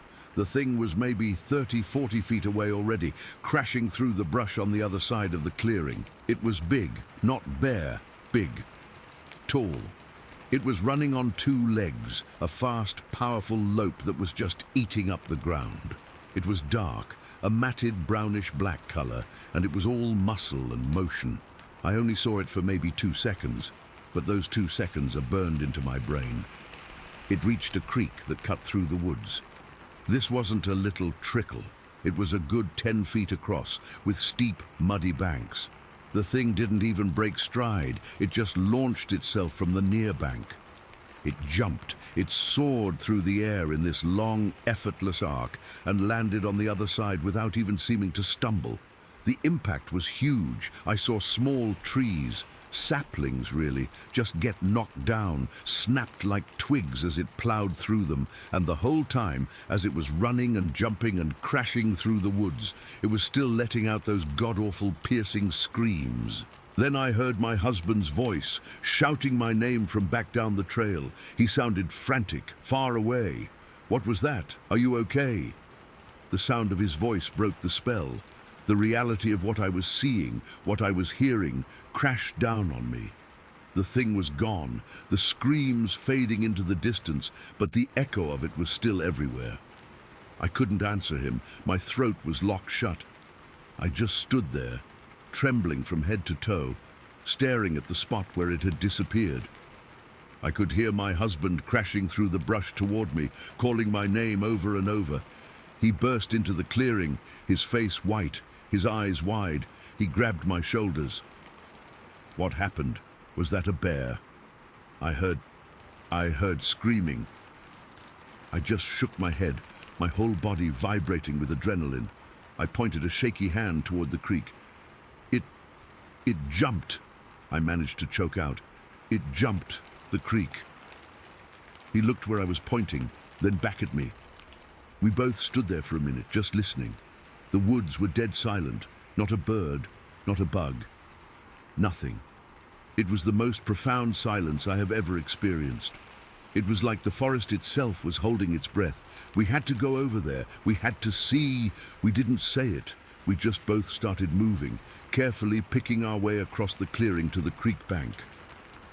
The place where I'd seen it jump from was obvious. The ferns were all trampled down. On the other side, it was even clearer. There was a path of destruction leading away from the creek. Saplings were snapped off about 4 feet up, their tops pointing away from the water.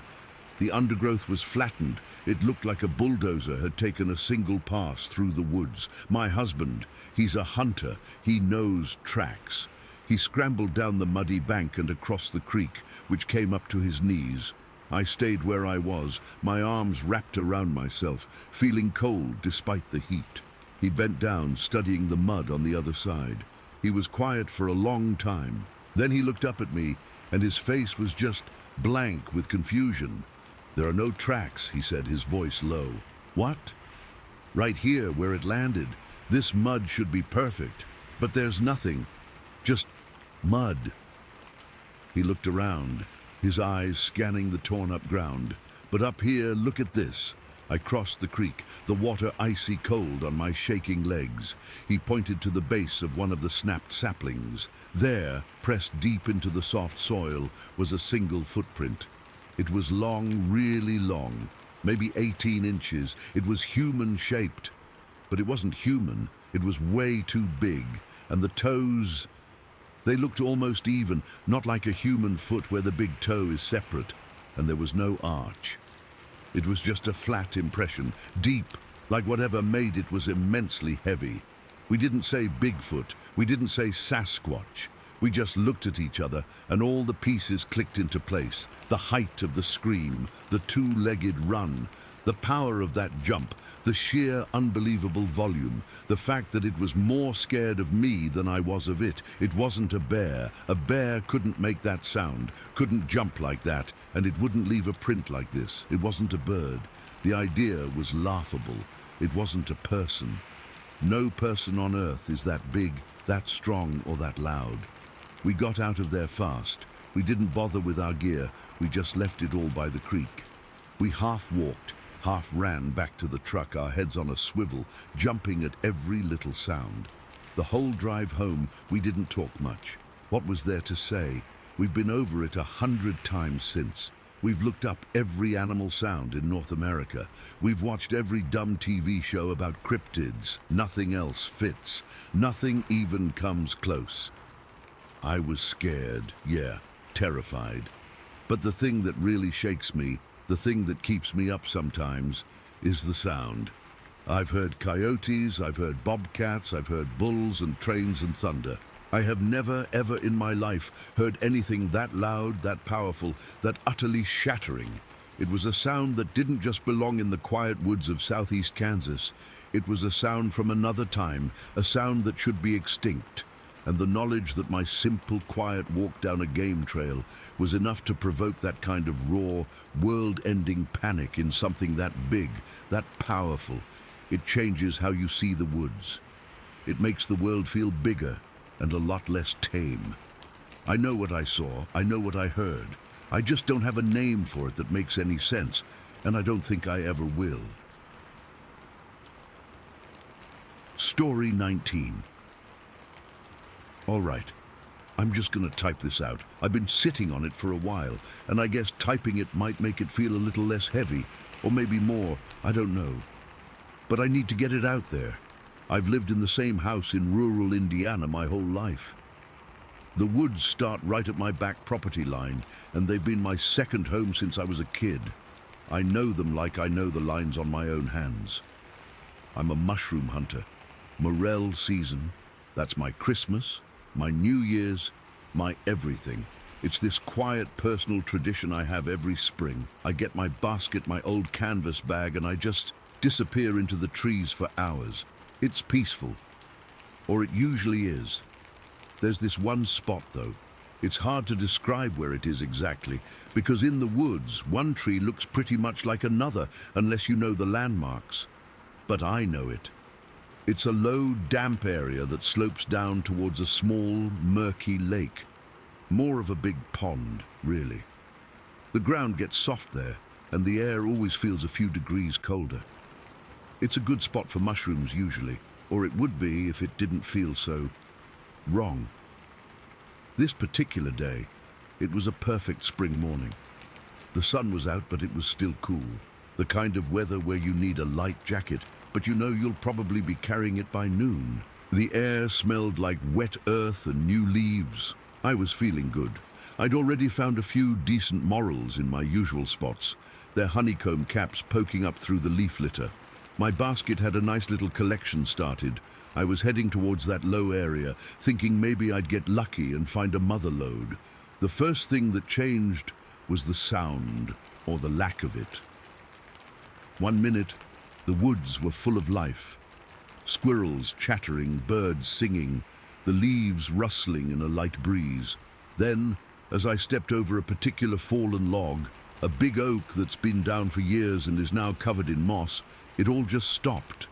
It wasn't a gradual thing. It was like someone flipped a switch. Total silence. It's a cliche, I know, the woods going quiet, but when you've spent as much time in them as I have, you learn that a sudden silence like that isn't just a lull, it's a warning. Every animal, every bird, they all just shut up at once. My own footsteps, which were usually just a soft crunch, suddenly sounded incredibly loud. I stopped walking. I stood there for a full minute, just listening to my own heartbeat thumping in my ears. That's when the feeling started. It's a physical sensation hard to describe. It's a tightness at the back of your neck, a cold trickle down your spine even though you're not cold. It's the absolute bone-deep certainty that you are being watched. Not just glanced at, but studied. I've had deer watch me, and you can feel their curiosity. This was different. This felt intelligent, and it felt heavy, like a weight pressing down on me. I tried to shake it off. I told myself I was being stupid, letting the silence spook me. I took a few more steps forward, my eyes glued to the ground, trying to focus on looking for mushrooms. But my focus was shot. Every little sound I made, the rustle of my jacket, the crunch of a twig under my boot, seemed to echo in the unnatural quiet. Then I heard it. It wasn't a loud sound. It was a soft, heavy thump off to my left, maybe 30-40 yards away, deep in a thicket of young beech trees. I froze again, my breath caught in my throat. I stared into the trees, but I couldn't see anything. The undergrowth was too dense. I waited. Nothing. I took another step. Crunch. And from the thicket, another thump. A footstep, a big one. It wasn't the light, skittering sound of a deer. This was a solid, weighty impact. Something heavy had just taken a step. My mouth went dry. This is where the real fear started to set in. This wasn't a feeling anymore. This was a sound, a real, physical thing that was happening. I took another couple of hesitant steps, my body tense, my head on a swivel, trying to see anything, any movement at all. Thump, thump. It was pacing me, keeping pace with me as I moved. I stopped dead in my tracks, my whole body rigid. The footsteps stopped the instant I did. I'm not a brave man. I'm a guy who looks for mushrooms. My heart was hammering against my ribs so hard I thought it might crack one. I could feel the sweat beading on my forehead despite the cool air. This was a game, and I was not the one making the rules. I was being herded. I knew with a certainty that felt like ice water in my veins that I was being told to leave. I decided to test it. I took one slow, deliberate step to the side, off the faint game trail I'd been following. Thump.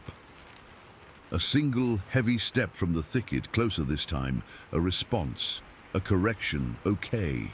Message received. I started backing up, slowly, my eyes fixed on the spot where the sounds were coming from. I didn't turn my back. Something primal in my brain was screaming not to turn my back. As I backed away, the thing in the thicket stayed silent. It was letting me leave. I felt a small, shaky wave of relief. Maybe that was it. Maybe it was just warning me off. I turned around, my legs feeling like jelly, and started walking quickly back the way I came, wanting to put distance between me and that spot. I was almost at the fallen oak log, the one that seemed to be the boundary of the quiet zone, when I heard the first whistle. It was a sharp, cutting sound through the air, right past my head. I flinched so hard I almost dropped my basket. A fraction of a second later, I heard a loud kerplunk from the direction of the lake. Something had been thrown, something that moved fast enough to whistle, and it had landed in the water. I didn't even have time to process that before another one came. Whoosh kerplunk. This one was closer. I felt the displacement of air against my cheek. It wasn't an accident.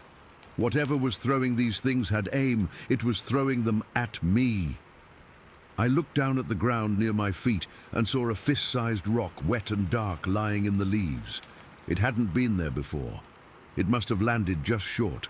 That's when the full-blown, mindless terror took over. This wasn't a warning to leave anymore. This was an attack. I ran. I didn't think, I just ran. I dropped my basket. I didn't care about the mushrooms.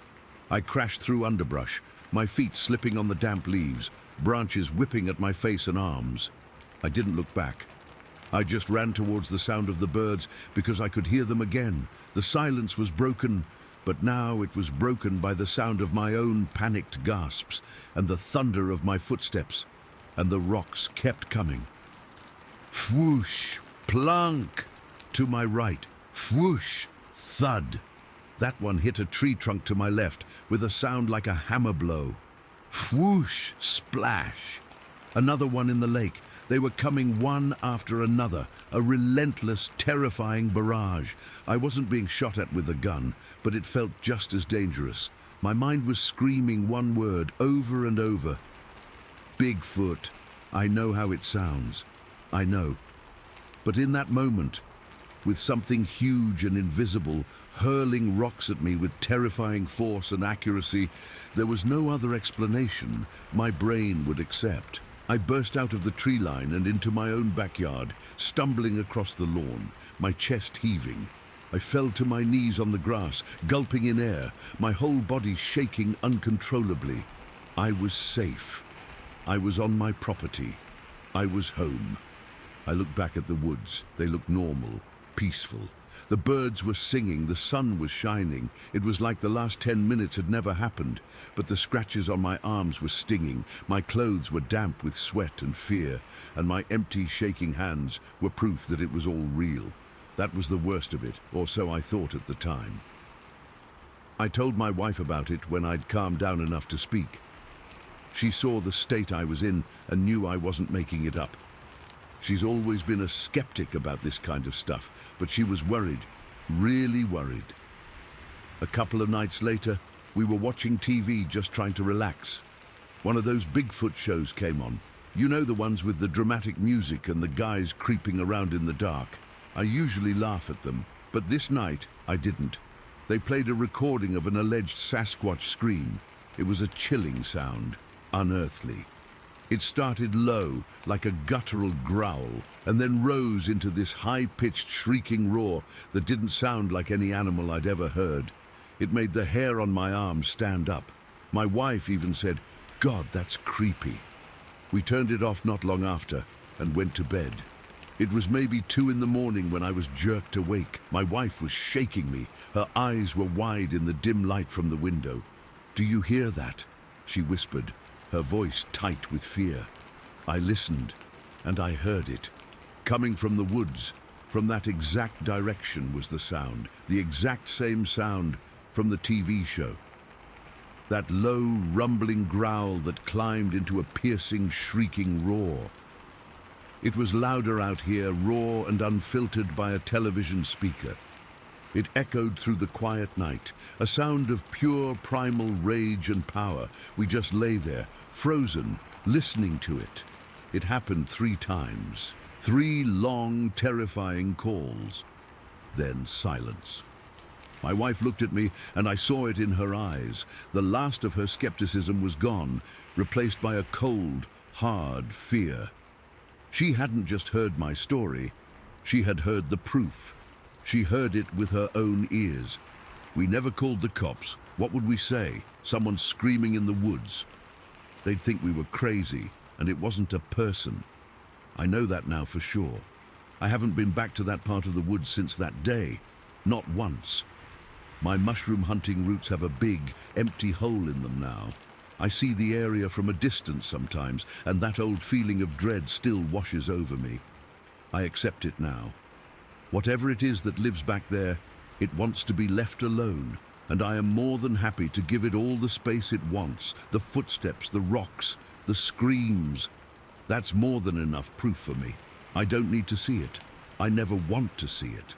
Sometimes, on a really quiet night, I'll stand at my back door and just stare into the darkness of the trees. I don't hear anything, but I know it's there, and I know it knows I'm here, and that's the way it's going to stay.